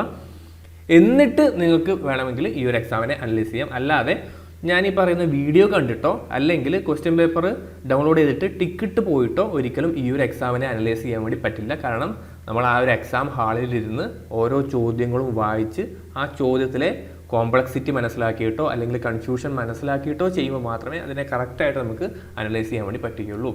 പിന്നെ ഈ ഒരു ക്വസ്റ്റ്യൻ പേപ്പറിലെ മെയിൻ പ്രശ്നം എന്ന് പറഞ്ഞാൽ, ഞാൻ പറഞ്ഞില്ലേ, കുറേ ചോദ്യങ്ങൾ കൺഫ്യൂസിങ് ആയിരുന്നു. ഒരു ചോദ്യം വായിച്ചു, അതിൻ്റെ പല ഉത്തരങ്ങളും ഓപ്ഷൻസിൽ കൂടുതലായിട്ട് വന്നു, ഒന്നിലധികം ഓപ്ഷൻസ് വന്നു. അപ്പോൾ ഒരു ഉദ്യോഗാർത്ഥിയെ സംബന്ധിച്ചിടത്തോളം അവൻ്റെ സമയം അവിടെ നഷ്ടപ്പെടുകയാണ് അല്ലേ. ഒരു പ്രോപ്പർ ക്വസ്റ്റ്യൻ അല്ലാത്തതിൻ്റെ പ്രശ്നമാണിത്. ഒരു ചോദ്യം വായിച്ചു, 4 ഓപ്ഷൻസ് ഉണ്ട്. ചില ഓപ്ഷൻസ് നിങ്ങൾക്ക് ഓക്കെ എയും കറക്റ്റാണ്, സിയും കറക്റ്റാണല്ലോ, അപ്പോൾ എന്ത് ചെയ്യും? അപ്പോൾ അങ്ങനെയുള്ള ഒരു കൺഫ്യൂഷൻ്റെ അവസ്ഥ കുറേ ചോദ്യങ്ങൾ ഉണ്ടായിട്ടുണ്ട്. അപ്പോൾ ആ ഉദ്യോഗാർത്ഥിയുടെ കുറേ സമയം അവിടെ വേസ്റ്റായി അല്ലേ. അപ്പോൾ അങ്ങനെയുള്ള കുറേ ചോദ്യങ്ങൾ ഉണ്ടായിരുന്നു. അപ്പോൾ ഇവിടെ എന്താ സംഭവിച്ചത്? ഒരു 2 മിനിറ്റ് അവിടെ ലോസായി. അപ്പോൾ അങ്ങനെയുള്ള ഒരു 10, 12, 15, 20 ഒക്കെ ചോദ്യങ്ങൾ ഉണ്ടായിരുന്നു. ആൻഡ് ഫൈനലി 8 ചോദ്യങ്ങൾ ഡിലീറ്റ് ചെയ്യപ്പെട്ടപ്പോൾ അവിടെ സംഭവിക്കുന്നത് എന്താ? ഈ ചോദ്യങ്ങളൊക്കെ ചെയ്ത, ഇത്രയും കൺഫ്യൂഷൻസ് ഉള്ള അല്ലെങ്കിൽ ഒരു പ്രോപ്പർ അല്ലാത്ത ചോദ്യങ്ങൾ ചെയ്ത ഉദ്യോഗാർത്ഥിയുടെ സമയം അവിടെ വേസ്റ്റ് ആയില്ലേ? നിങ്ങൾ ആലോചിച്ച് നോക്കിയേ. ഈ 8 ചോദ്യങ്ങൾ ചെയ്യാൻ വേണ്ടിയിട്ട് ഒരു ഉദ്യോഗാർത്ഥി ചിലപ്പോൾ 15, 20 മിനിറ്റ് വരെ എടുത്തിട്ടുണ്ടാവാം. കാരണം അതിൽ കൺഫ്യൂഷൻസ് ഉണ്ട്, അല്ലെങ്കിൽ ഒന്നിലധികം ആൻസേഴ്സ് ഉണ്ട്. ചിലപ്പോൾ അവനത് കൃത്യമായി വായിച്ച് മനസ്സിലാക്കി അനലൈസ് ചെയ്ത് എലിമിനേഷൻ മെത്തേഡ് വഴി ഏറ്റവും ബെസ്റ്റ് ആൻസറൊക്കെ സെലക്ട് ചെയ്തിട്ട് ഉണ്ടാക്കിയ ഒരു ഉത്തരമായിരിക്കാം. അപ്പോൾ അത്രയും സമയം അവിടെ വേസ്റ്റായി അല്ലേ. അപ്പോൾ അദ്ദേഹം ഇൻവെസ്റ്റ് ചെയ്ത ഒരു 15 മിനിറ്റോ 20 മിനിറ്റോ നമ്മൾ ഈ ക്വസ്റ്റ്യൻ ഡിലീറ്റ് ചെയ്യുന്നതോട് കൂടിയിട്ട് അവിടെ നഷ്ടപ്പെടുകയാണ്. നമ്മൾ ഈ ചെയ്ത പണിക്ക് യാതൊരു റിവാർഡും കിട്ടാതെ വരികയാണ്. അപ്പോൾ ഇത്രയൊക്കെ പ്രശ്നങ്ങൾ ആ ഒരു ക്വസ്റ്റ്യൻ പേപ്പറിൽ ഉണ്ടായിരുന്നു എന്നാണ് ഞാൻ പറയാൻ ഉദ്ദേശിക്കുന്നത്. നമുക്ക് എന്ത് ചെയ്യാം, ക്വസ്റ്റ്യൻസ് ഡിസ്കസ് ചെയ്യുന്ന സമയത്ത് അതിലേക്ക് വരാം കേട്ടോ. യെസ്, അപ്പോൾ ഇതായിരുന്നു അതിൻ്റെ കട്ട് ഓഫ് മാർക്ക്. ദെൻ അതുകൂടാതെ ക്വസ്റ്റ്യൻ ഡിലീറ്റ് ചെയ്യുന്ന സമയത്ത് സംഭവിക്കുന്ന കാര്യം എന്താണ്? ഒരു 100 ചോദ്യങ്ങൾ അടങ്ങിയ ഒരു ക്വസ്റ്റ്യൻ പേപ്പറിൽ നിന്ന് 8 ചോദ്യങ്ങൾ ഡിലീറ്റ് ചെയ്ത് 92 ചോദ്യങ്ങൾ മാത്രമാണ് ഇപ്പോൾ വാലിഡ് ആയിട്ടുള്ളത്. ഒരു 80 90 ചോദ്യങ്ങൾ അറ്റൻഡ് ചെയ്ത ഒരു ഉദ്യോഗാർത്ഥിയെ സംബന്ധിച്ചിടത്തോളം അവൻ ഈ പറയുന്ന 8 ചോദ്യങ്ങളും ചിലപ്പോൾ ചെയ്തിട്ടുണ്ടാവാം അല്ലേ. അപ്പം അവൻ്റെ സമയം അവൻ മെനക്കെടുത്തി ഇത്രയും ചോദ്യങ്ങൾ ചെയ്തു, ആ ചോദ്യങ്ങൾ ഡിലീറ്റ് ചെയ്യപ്പെട്ടു. അപ്പോൾ എന്താ സംഭവിക്കുന്നത്? ഒന്ന്, അവൻ്റെ ടൈം അവിടെ വെറുതെ വേസ്റ്റായി. 2, മിക്കവാറും ഈ ചോദ്യങ്ങൾ ചെയ്തിട്ട് അവന് ചിലപ്പോൾ കറക്റ്റ് ആൻസേഴ്സ് കിട്ടിയിട്ടുണ്ടാവാം, അവൻ്റെ ഒരു വലിയ എമൗണ്ട് ഓഫ് മാർക്ക് പോയിട്ടുണ്ടാവാം. ഇപ്പോൾ 8 ക്വസ്റ്റ്യൻസ് ഡിലീറ്റ് ആക്കി എന്നല്ലേ പറഞ്ഞത്. അപ്പോൾ അത് ഇൻവാലിഡ് ആയിട്ട് മാറുമ്പോൾ ചിലപ്പോൾ ഒരു 6 മാർക്കൊക്കെ ചിലപ്പോൾ പോയിട്ടുണ്ടാവാം. അപ്പോൾ ഇത് കട്ട് ഓഫിലും വലിയ വ്യത്യാസം ഉണ്ടാക്കും, അദ്ദേഹത്തിൻ്റെ മാർക്കിലും വലിയ വ്യത്യാസം ഉണ്ടാക്കും. ഇനി കുറച്ച് ചോദ്യങ്ങൾ മാത്രം ചെയ്ത ഒരു വ്യക്തിയെ സംബന്ധിച്ചിടത്തോളം നോക്കി കഴിഞ്ഞാൽ ഒരു 50 60 ചോദ്യങ്ങൾ ചെയ്തൊരു ഉദ്യോഗാർത്ഥി, ചിലപ്പം അവൻ ഈ പറയുന്ന 8 ചോദ്യങ്ങളിൽ ഒരു 2 3 ഒക്കെ മാത്രമേ ചെയ്തിട്ടുണ്ടാവുള്ളൂ അല്ലേ. അപ്പം അത് ചിലപ്പോൾ തെറ്റിയിട്ടും ഉണ്ടാവാം, ഈ പറയുന്ന ചോദ്യം ചെയ്തിട്ട് തെറ്റിയിട്ടുണ്ടാവാം. അപ്പോൾ ഈ പറയുന്ന ചോദ്യങ്ങൾ ഡിലീറ്റ് ചെയ്യുമ്പോൾ എന്ത് സംഭവിക്കും? യെസ്, അവനെ സംബന്ധിച്ചിടത്തോളം ആ തെറ്റിയ മാർക്ക് അവന് പോവില്ല. സോ എഫക്റ്റീവ്ലി ചിലപ്പോൾ 1 മാർക്കോ 2 മാർക്കോ ഒക്കെ ചിലപ്പോൾ കൂടിയേക്കാം. അപ്പം അങ്ങനെ സംഭവിക്കുന്നതോട് കൂടിയിട്ട് ഒരു എക്സാമിനേഷൻ്റെ കട്ട് ഓഫിനെ അത് നല്ല രീതിയിൽ ബാധിക്കും. കട്ട് ഓഫിൽ എങ്ങനെയാണ് ബാധിക്കുകയെന്ന് വെച്ചാൽ, ഈ കട്ട് ഓഫ് ഉണ്ടോ, ഈ കട്ട് ഓഫിനടുത്ത് ഇഷ്ടംപോലെ ആൾക്കാരുണ്ടാവും. ഇപ്പോൾ 56.67 കട്ട് ഓഫ്, 56.67 ഒരുപാട് ആൾക്കാരുണ്ടാവാം. ദെൻ 57 കുറേ ആൾക്കാരുണ്ടാവാം, 57.33 കുറേ ആൾക്കാരുണ്ടാവാം. ഇനി ഈ കട്ട് ഓഫിൻ്റെ താഴെയല്ലേ 56.33, 56, 55.67 അങ്ങനെ കട്ട് ഓഫിൽ നിന്നും ചെറിയ മാർക്ക് പോയിട്ട് ആ ഒരു റാങ്ക് ലിസ്റ്റിൽ ഉൾപ്പെടാത്ത ഇഷ്ടംപോലെ ആൾക്കാരുണ്ടാവാം. ഈ ക്വസ്റ്റ്യൻ ഡിലീറ്റ് ചെയ്യുമ്പോൾ പറ്റുന്ന മെയിൻ പ്രശ്നം അതാണ്. ഈ കട്ട് ഓഫിനടുത്ത് ഒരുപാട് ആൾക്കാരുടെ ഒരു ക്രൗഡ്നെസ് നിങ്ങൾക്ക് ഫീൽ ചെയ്യാൻ വേണ്ടി സാധിക്കും. ഓക്കെ, അപ്പോൾ ഏറ്റവും നല്ല കാര്യം എന്ന് പറയുന്നത് ഒരു എക്സാമിനേഷനിൽ ക്വസ്റ്റ്യൻസ് വളരെ പ്രോപ്പറായിരിക്കണം. ഒരു ആംബിഗ്യൂറ്റിയുടെ ഒരു പ്രൊവിഷൻ അവിടെ ഉണ്ടാവരുത്. ഒരു എന്താ പറയുക, കൺഫ്യൂഷന് യാതൊരുവിധ ചാൻസും ഇല്ലാത്ത രീതിയിൽ, പഴുതടച്ച രീതിയിലുള്ള നല്ല ബെസ്റ്റ് ക്വസ്റ്റ്യൻസ് ആയിരിക്കണം. കൺഫ്യൂഷൻ ഉണ്ടാകേണ്ട സാധ്യത ഉണ്ടാവരുത്. നല്ല പ്രോപ്പർ ക്വസ്റ്റ്യൻസ് ആയിരിക്കണം. അങ്ങനെയുള്ള ഒരു ക്വസ്റ്റ്യൻ പേപ്പർ ആണെങ്കിൽ പരീക്ഷ വളരെ നല്ലതായിരിക്കും. ആരെ സംബന്ധിച്ചിടത്തോളം നന്നായിട്ട് പ്രിപ്പയർ ചെയ്ത ഉദ്യോഗാർത്ഥികളെ സംബന്ധിച്ചിടത്തോളം, നന്നായിട്ട് എക്സാം എഴുതുന്ന ഉദ്യോഗാർത്ഥികളെ സംബന്ധിച്ചിടത്തോളം. ക്വസ്റ്റ്യൻസ് ഡിലീറ്റ് ആവും തോറും അത് എക്സാമിൻ്റെ ആ ഒരു പെർഫോമൻസിനെ, എക്സാമിൻ്റെ ആ ഒരു റാങ്ക് ലിസ്റ്റിനൊക്കെ ബാധിക്കും. അപ്പോൾ ഇത്രയും കാര്യങ്ങളാണ് നമ്മളൊരു അനാലിസിസ് എന്നുള്ള രീതിയിൽ പറയുന്നത്. ഇനി നമുക്ക് ചോദ്യങ്ങളിലേക്ക് കടക്കാം. ഓരോ ചോദ്യങ്ങളിലേക്ക് നമുക്ക് പോവാം. റെഡിയല്ലേ? യെസ്. ഞാനിനി ഈയിടെ നടന്നിട്ടുള്ള മിക്കവാറും പരീക്ഷകളുടെ ഒരു സ്ട്രക്ചർ പറഞ്ഞുതരാം. ഒരു എക്സാമിനേഷൻ ഹാളിൽ പോയിരുന്നിട്ട് നിങ്ങൾ സ്റ്റാർട്ട് ചെയ്യേണ്ടതിനെ കുറിച്ചും അതിൻ്റെ ഒരു മെത്തേഡ് കുറിച്ചും ഞാനൊന്ന് പറഞ്ഞുതരാം. ഓക്കെ, അപ്പം മിക്കവാറും ആദ്യത്തെ ചോദ്യങ്ങളൊക്കെ പൊതുവെ സിമ്പിൾ ആയിരിക്കും. അതായത് ബേസിക് ആയിട്ടുള്ള ബേസിക് ഇലക്ട്രിക്കൽ, ബേസിക് ഇലക്ട്രോണിക്സ് പോലെയുള്ള ഏരിയയിൽ നിന്നായിരിക്കും. നെറ്റ്വർക്ക്, ചാർജ്, ബേസിക് ഇലക്ട്രിസിറ്റി പോലെയുള്ള ആ ഒരു ഏരിയയിൽ നിന്നായിരിക്കും. പക്ഷേ ചോദ്യങ്ങൾ എളുപ്പമുള്ളതാണെങ്കിൽ കൂടി കൂടുതൽ ടൈം കൺസ്യൂമിംഗ് ആയിട്ടുള്ള, അല്ലെങ്കിൽ നിങ്ങളുടെ സമയം കുറേ അവിടെ നിങ്ങൾക്ക് വിനിയോഗിക്കേണ്ടി വരുന്ന തരത്തിലുള്ള ചോദ്യങ്ങളായിരിക്കും വരിക. ലെങ്തി ആയിട്ടുള്ള ക്വസ്റ്റ്യൻസ് ആയിരിക്കും വരിക. കുറച്ച് കൺഫ്യൂഷനുള്ള ക്വസ്റ്റ്യൻസ് ആയിരിക്കും വരാൻ സാധ്യത. അത് തന്നെയാണ് ഈയിടെയായിട്ട് ഒരു 2022, 23, 24 സമയത്തുള്ള പരീക്ഷകളിലൊക്കെ വരുന്നത്. കണ്ടോ, ഇപ്പോൾ ഫസ്റ്റ് ക്വസ്റ്റ്യൻ വളരെ സിമ്പിളാണ്. പക്ഷേ എന്നാൽ നിങ്ങൾക്ക് വായിച്ച് മനസ്സിലാക്കാൻ കുറച്ച് സമയമെടുക്കാൻ സാധ്യതയുള്ള ഒരു ചോദ്യമാണ്. Which of the following statement are true about the resistance of a material? ഒരു റെസിസ്റ്റൻസിനെ സംബന്ധിച്ചിടത്തോളം ശരിയായ സ്റ്റേറ്റ്മെൻറ്റ് ഏതാണെന്ന ചോദ്യം. Okay, resistance varies directly as its area of cross section. Resistance area of cross സെക്ഷന് ഡയറക്ട്ലി വേരി ചെയ്യുന്നു അല്ലേ? ഡയറക്ട്ലി പ്രൊപ്പോർഷൻ എന്നാണ് പറയുന്നത്. അത് തെറ്റല്ലേ? യെസ്, തെറ്റാണ്. ഇനി resistance varies inversely as the length of the material. അതും തെറ്റല്ലേ? റെസിസ്റ്റൻസ് ഇൻവേഴ്സ്ലി ആണോ? അല്ല, ഡയറക്ട്ലി പ്രൊപ്പോർഷണൽ ആണ്. Then resistance does not depend on the nature of the material. Resistance അതിൻ്റെ നാച്ചർ ഓഫ് ദി മെറ്റീരിയലിനെ ഡിപ്പെൻഡ് ചെയ്യുന്നില്ല എന്നാണ് പറഞ്ഞത്. അപ്പോൾ നിങ്ങൾ നോക്കിയാൽ R is equal to rho into L/A. Resistance direct ആയിട്ട് നാച്ചുറിനെ ഡിപ്പെൻഡ് ചെയ്യുന്നില്ല. പക്ഷേ ഈ റോ എന്ന റെസിസ്റ്റിവിറ്റി ഇല്ലേ, റെസിസ്റ്റിവിറ്റി എപ്പോഴും അതിൻ്റെ type of material, nature of the മെറ്റീരിയലിനെ ഡിപ്പെൻഡ് ചെയ്യുന്നുണ്ട് കേട്ടോ. ടൈപ്പ് ഓഫ് മെറ്റീരിയലിനെ ഡിപ്പെൻഡ് ചെയ്യുന്നുണ്ട്. ആര്? ഈ പറയുന്ന റെസിസ്റ്റിവിറ്റി ടൈപ്പ് ഓഫ് മെറ്റീരിയലിനെ ഡിപ്പെൻഡ് ചെയ്യുന്നുണ്ട്. അപ്പോൾ നിങ്ങൾക്ക് ആ ഓപ്ഷനിൽ ചെറിയൊരു ഡൗട്ട് വന്നേ, അവിടെ ഡൗട്ട് ഉണ്ട്, നിങ്ങൾ അടുത്ത് വായിച്ച് നോക്കുക. Resistance depends on the temperature of the material. കറക്റ്റാണ്. R is equal to ρL/A. നമ്മളിപ്പം resistance is equal to V/I എന്ന് നമ്മൾ ഓംസ് ലോ പറയില്ലേ? ഓംസ് ലോ എന്ന് പറയുമ്പോഴും അവിടെ ഒരു ക്ലോസ് ഉണ്ട്, at constant temperature. Temperature constant ആയിരിക്കണമെന്ന് പറയുന്നുണ്ട് കേട്ടോ. ചെറിയ ക്ലാസ്സിൽ നിങ്ങൾ ചിലപ്പം ഇതേ പഠിച്ചിട്ടുണ്ടാവുള്ളൂ. പക്ഷേ എഞ്ചിനീയറിംഗിലൊക്കെ എത്തുന്ന സമയത്തും, അല്ലെങ്കിൽ നിങ്ങൾ എന്താണ് ടെമ്പറേച്ചർ വേരി ചെയ്യുമ്പോൾ റെസിസ്റ്റൻസ് മാറും. എന്തുകൊണ്ടാണ്? അവിടെ ടെമ്പറേച്ചർ കോയിഫിഷ്യൻ്റ് ഓഫ് റെസിസ്റ്റൻസ് എന്നുള്ള ആൽഫയുടെ വാല്യൂ അവിടെ വരുന്നുണ്ട്. അപ്പം നാലാമത്തത് കറക്റ്റ് ആണല്ലേ? അപ്പോൾ 1ഉം 2ഉം തെറ്റാണെന്ന് നിങ്ങൾക്ക് മനസ്സിലായി. അപ്പോൾ നിങ്ങൾക്ക് ഏതൊക്കെ കട്ട് ചെയ്യാം? ഇത് കട്ട് ചെയ്തു, ഇത് കട്ട് ചെയ്തു. ദെൻ 1 വരുന്നതോ 2 തെറ്റാണ്, ഇതും കട്ട് ചെയ്തു. അപ്പോൾ ഇത് മാത്രമേ ബാക്കിയുള്ളൂ. കണ്ടോ, ഇവിടെ നിങ്ങൾക്ക് മൂന്നാമത്തേൽ ചെറിയൊരു ഡൗട്ട് ഉണ്ടെങ്കിൽ കൂടിയും അത് നിങ്ങൾക്ക് എലിമിനേഷൻ മെത്തേഡ് വഴി ആൻസർ ചെയ്യാൻ വേണ്ടി പറ്റിയല്ലേ?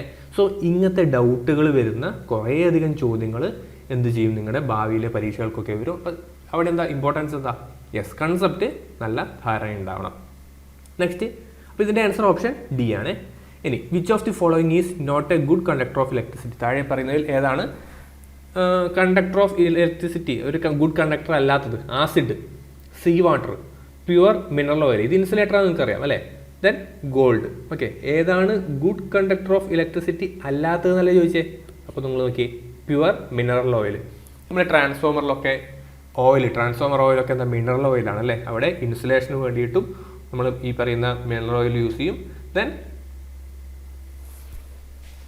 കൂളിങ്ങിന് വേണ്ടിയിട്ടൊക്കെ നമ്മൾ ഈ മിനറൽ ഓയിലാണ് ഉപയോഗിക്കുക അല്ലേ? അത് ഗുഡ് കണ്ടക്ടർ ഓഫ് ഇലക്ട്രിസിറ്റി അല്ല. അപ്പോൾ ഓപ്ഷൻ സി ആണ് correct answer. Next, SI unit of electrical conductivity is. Okay, കണ്ടക്ടിവിറ്റീൻ്റെ SI യൂണിറ്റാണ് ചോദിച്ചത്. അപ്പോൾ നമുക്ക് എന്തറിയാം? റെസിസ്റ്റിവിറ്റി റോൻ്റെ R is equal to rho into L/A ആണ്. റോ എന്താ? റോ R ഇൻറ്റു A/L ആണ്. റെസിസ്റ്ററിൻ്റെ എന്താ? ഓം ആണ് അല്ലേ? Then area divide by L. അപ്പോൾ എന്ത് വന്നു? ഇവിടെ ഒരു മീറ്റർ വന്നു. ഓം മീറ്റർ ആണ് റെസിസ്റ്റിവിറ്റീൻ്റെ. 1/റെസിസ്റ്റിവിറ്റി അല്ലേ കണ്ടക്ടിവിറ്റി? അപ്പോൾ എന്ത് സംഭവിക്കും? Ohm inverse metre inverse. Ohm inverse എന്ന് പറയുന്നത് എന്താ? അത് മോയാണ് അല്ലെങ്കിൽ സീമൻ ആണ്. സീമൻ. Okay, siemen. ഇനി metre inverse siemen per metre. അതാണ് അതിൻ്റെ ആൻസർ എന്ന് പറയുന്നത്. ഇവിടെ ഉണ്ടോ സീമൻ പെർ മീറ്റർ? കണ്ടോ, siemens per metre. Option A ആണ് കറക്റ്റ് ആയിട്ടുള്ള ആൻസർ. അപ്പോൾ ചിലപ്പോൾ നിങ്ങൾക്ക് അറിയാവുന്ന ഉത്തരം ഇവിടെ എക്സാം ഹാളിൽ വെച്ചിട്ട് ഒരു പ്രാവശ്യം കൂടി എഴുതി ഉണ്ടാക്കേണ്ടി വരും. അപ്പോൾ അങ്ങനെയുള്ള സമയത്ത് ടൈം നിങ്ങൾക്ക് നഷ്ടപ്പെടാം, അല്ലെങ്കിൽ കൂടുതൽ കൺസ്യൂം ചെയ്യപ്പെടാം കേട്ടോ. ആ കാര്യങ്ങളൊക്കെ ഓർത്ത് വെക്കുക. Next, two wires A and B. Two wires A and B have the same cross section and are made of the same material. Resistance of A is 600, B is 200. Number of times of A is longer than B. നിങ്ങൾക്കറിയാം R is equal to rho into L by A ആണ് അല്ലേ. അപ്പോൾ cross section same ആണെന്ന് പറഞ്ഞു, അപ്പോൾ A consider ചെയ്യേണ്ട. അതിൻ്റെ same material ആണെന്ന് പറഞ്ഞു, മെറ്റീരിയൽ സെയിം ആയതുകൊണ്ട് റോ കൺസിഡർ ചെയ്യേണ്ട. So R1/R2 is equal to L1/L2 അല്ലേ. അപ്പോൾ ആദ്യത്തേതിൻ്റെ റെസിസ്റ്റൻസ് എത്രയാണ്? 600. രണ്ടാമത്തേൻ്റെയോ 200. അപ്പോൾ അവയുടെ ലെങ്ത് തമ്മിലുള്ള റേഷ്യോ എന്തായിരിക്കും? നിങ്ങൾ നോക്കി, 600/200 എന്ന് പറയുന്നത് L1/L2 ആയിരിക്കണം അല്ലേ. അപ്പോൾ L1ൻ്റെ ലെങ്ത്തിൻ്റെ 3/1 L2ൻ്റെ length. So number of times A is longer than B is 3 times അല്ലേ. 3 ടൈംസ്. ഇവിടെ എന്താ കൺഫ്യൂഷൻ? നിങ്ങൾക്ക് 0.33 ഉണ്ടാകരുത്. ചോദിച്ച ചോദ്യം എന്താ? A എത്ര ടൈംസ് B യേക്കാൾ ലെങ്തിയർ ആണ്? അപ്പം A ആണോ ലെങ്തിയർ, B ആണോ ലെങ്തിയർ? A ആണ് അല്ലേ. അപ്പം 3 മടങ്ങ് എന്നുള്ളതാണ് അതിൻ്റെ കറക്റ്റ് ആയിട്ടുള്ള ആൻസർ. ഓക്കെ അല്ലേ? യെസ്. പിന്നെ ഈ ഒരു എക്സാമിനെ സംബന്ധിച്ചിടത്തോളം അതുവരെ ഈ ഒരു എക്സാമിന് തൊട്ട് മുൻപ് വരെ നടന്ന പരീക്ഷകൾ എന്ന് പറയുമ്പം അസിസ്റ്റൻറ്റ്, ഇലക്ട്രിക്കൽ ഇൻസ്പെക്ടറൊക്കെ പോലെയുള്ള പരീക്ഷകളായിരുന്നു. ദെൻ ഇത് KSEB സബ് എഞ്ചിനീയർ അല്ലേ. KSEB സബ് എഞ്ചിനീയർ എന്നുള്ള തസ്തികയാണ്. ഒരു ഡിപ്ലോമ ലെവലാണ് ഇതിൻ്റെ ക്വാളിഫിക്കേഷൻ എന്താണ്? ഡിപ്ലോമയാണ്. എന്നാൽ നമ്മൾ ഈ ഒരു പരീക്ഷയ്ക്ക് മുമ്പ് ഒരു AE ലെവൽ വരെയൊക്കെ പ്രിപ്പയർ ചെയ്തിട്ടാണ് പോകുന്നത്. ഒരു AE ലെവൽ ക്വസ്റ്റ്യൻസ് ഒക്കെ നമ്മൾ പ്രിപ്പയർ ചെയ്തിട്ടാണ് പോകുന്നത്. കാരണം നമുക്ക് ഒരിക്കലും റിസ്ക് എടുക്കാൻ സാധിക്കില്ലല്ലോ. സബ് എഞ്ചിനീയർ ഡിപ്ലോമ ലെവലാണെന്ന് നമുക്കറിയാം. അതിൽ മിക്കവാറും ചോദ്യങ്ങൾ ഈസി ലെവലായിരിക്കാം, അല്ലെങ്കിൽ ഡയറക്റ്റ് ക്വസ്റ്റ്യൻസ് ആയിരിക്കാം, പോയിന്റ്സ് വൈസ് ആയിരിക്കാം. കൂടുതൽ പ്രോബ്ലംസ് ഉണ്ടാവാൻ സാധ്യത ഇല്ല എന്ന് നമുക്ക് അറിയാം കേട്ടോ. പ്രോബ്ലംസ് വലിയ ലെങ്തിയർ പ്രോബ്ലംസോ അല്ലെങ്കിൽ ഡീപ്പ് നോളജുള്ള കൺസെപ്റ്റുകളുള്ള ചോദ്യങ്ങൾ വരാൻ സാധ്യത കുറവാണെന്നൊക്കെ നമുക്ക് അറിയാം. എന്നിരുന്നാലും നമുക്കൊരിക്കലും റിസ്ക് എടുക്കാൻ സാധിക്കില്ലല്ലോ. പിന്നെ കൂടാതെ ഇതൊരു സബ് എഞ്ചിനീയർ എന്നുള്ളൊരു തസ്തിക കൂടി ആയതുകൊണ്ട് നമ്മൾ പോകുന്നത്, ഉദ്യോഗാർത്ഥികൾ പൊതുവെ പോകുന്നത് കുറച്ച് പ്രോബ്ലംസ് ഒക്കെ എക്സ്പെക്റ്റ് ചെയ്തുകൊണ്ട് തന്നെയാണ്. എന്നിരുന്നാലും ഈ ഒരു പരീക്ഷയിൽ അധികം പ്രോബ്ലംസ് ഒന്നും ഉണ്ടായിട്ടില്ല കേട്ടോ. വളരെ കുറച്ച്, ഒരു 10-20 ഒക്കെ ഉണ്ടായിരുന്നുള്ളൂ. അതുകൂടി വളരെ സിമ്പിളായിരുന്നു. ഡയറക്റ്റ് കുറച്ച് ന്യൂമറിക്കൽസ് മാത്രം വരുന്ന രീതിയിൽ വളരെ സിമ്പിളായിട്ടുള്ള പ്രോബ്ലംസ് കൂടിയായിരുന്നു ഉണ്ടായിരുന്നത്. അതുകൂടി ഞാൻ ഒന്ന് പറഞ്ഞു വെക്കുകയാണ്. യെസ്. നെക്സ്റ്റ് പോവാം. If two identical 4 ampere 2 ohm Norton equivalent circuit are connected in parallel with like polarity to like, combined Norton equivalent circuit is. വളരെ സിമ്പിളാണ്. നോർട്ടൺ ഈക്വലൻ്റ് സർക്യൂട്ടുകളുണ്ട്. അതിൻ്റെ റേറ്റിംഗ് എന്താ? 4 ആംപിയർ 2 ഓം. അങ്ങനെയുള്ള രണ്ടെണ്ണം നമ്മൾ എന്ത് ചെയ്തു? പാരലായിട്ട് കണക്ട് ചെയ്യുന്നു. നിങ്ങൾക്കറിയാം പാരലായിട്ട് കണക്ട് ചെയ്യുന്ന സമയത്ത് സംഭവിക്കുന്നത് എന്താ? 2 ഓമും 2 ഓമും പാരലായിട്ട് കണക്ട് ചെയ്ത് കഴിഞ്ഞാൽ അല്ലേ, 2 ഓമും 2 ഓമും പാരലായിട്ട് കണക്ട് ചെയ്ത് കഴിഞ്ഞാൽ അതിൻ്റെ ഈക്വലൻ്റ് ഓം എന്തായി മാറും? 1 ഓം ആവും അല്ലേ. 2 പാരലൽ ടു ഒരു റെസിസ്റ്റൻസ് കണക്ട് ചെയ്താൽ നിങ്ങൾക്ക് അറിഞ്ഞൂടെ എന്ത് സംഭവിക്കും? ഹാഫ് ആവും അല്ലേ. യെസ്. അപ്പോൾ 1 ഓം ആണെന്ന് നിങ്ങൾക്ക് കിട്ടി. അപ്പോൾ അവിടുന്ന് തന്നെ നിങ്ങൾക്ക് ഇതിനെ ഈ 4 ഓമുകാരെ കട്ട് ചെയ്യാം. ഓക്കെ, 1 ഓമിൻ്റെത് ഇതാ ഇങ്ങനെ കട്ട് ചെയ്തു. ഇനി കറണ്ടിൻ്റെ ആണ്, അതിനാണ് അടുത്ത പോയിന്റ് കണ്ടുപിടിക്കേണ്ടത്. They are connected in parallel with like polarity to like. Like പൊളാരിറ്റിയെ ലൈക്ക് എന്നുള്ള രീതിയിൽ കണക്ട് ചെയ്തു എന്നാണ് പറയുന്നത് അല്ലേ. യെസ്. ഇപ്പം പോസിറ്റീവ് പൊളാരിറ്റി രണ്ടും ഒരേ സൈഡ്, നെഗറ്റീവ് പൊളാരിറ്റി രണ്ടും വേറെ സൈഡ്.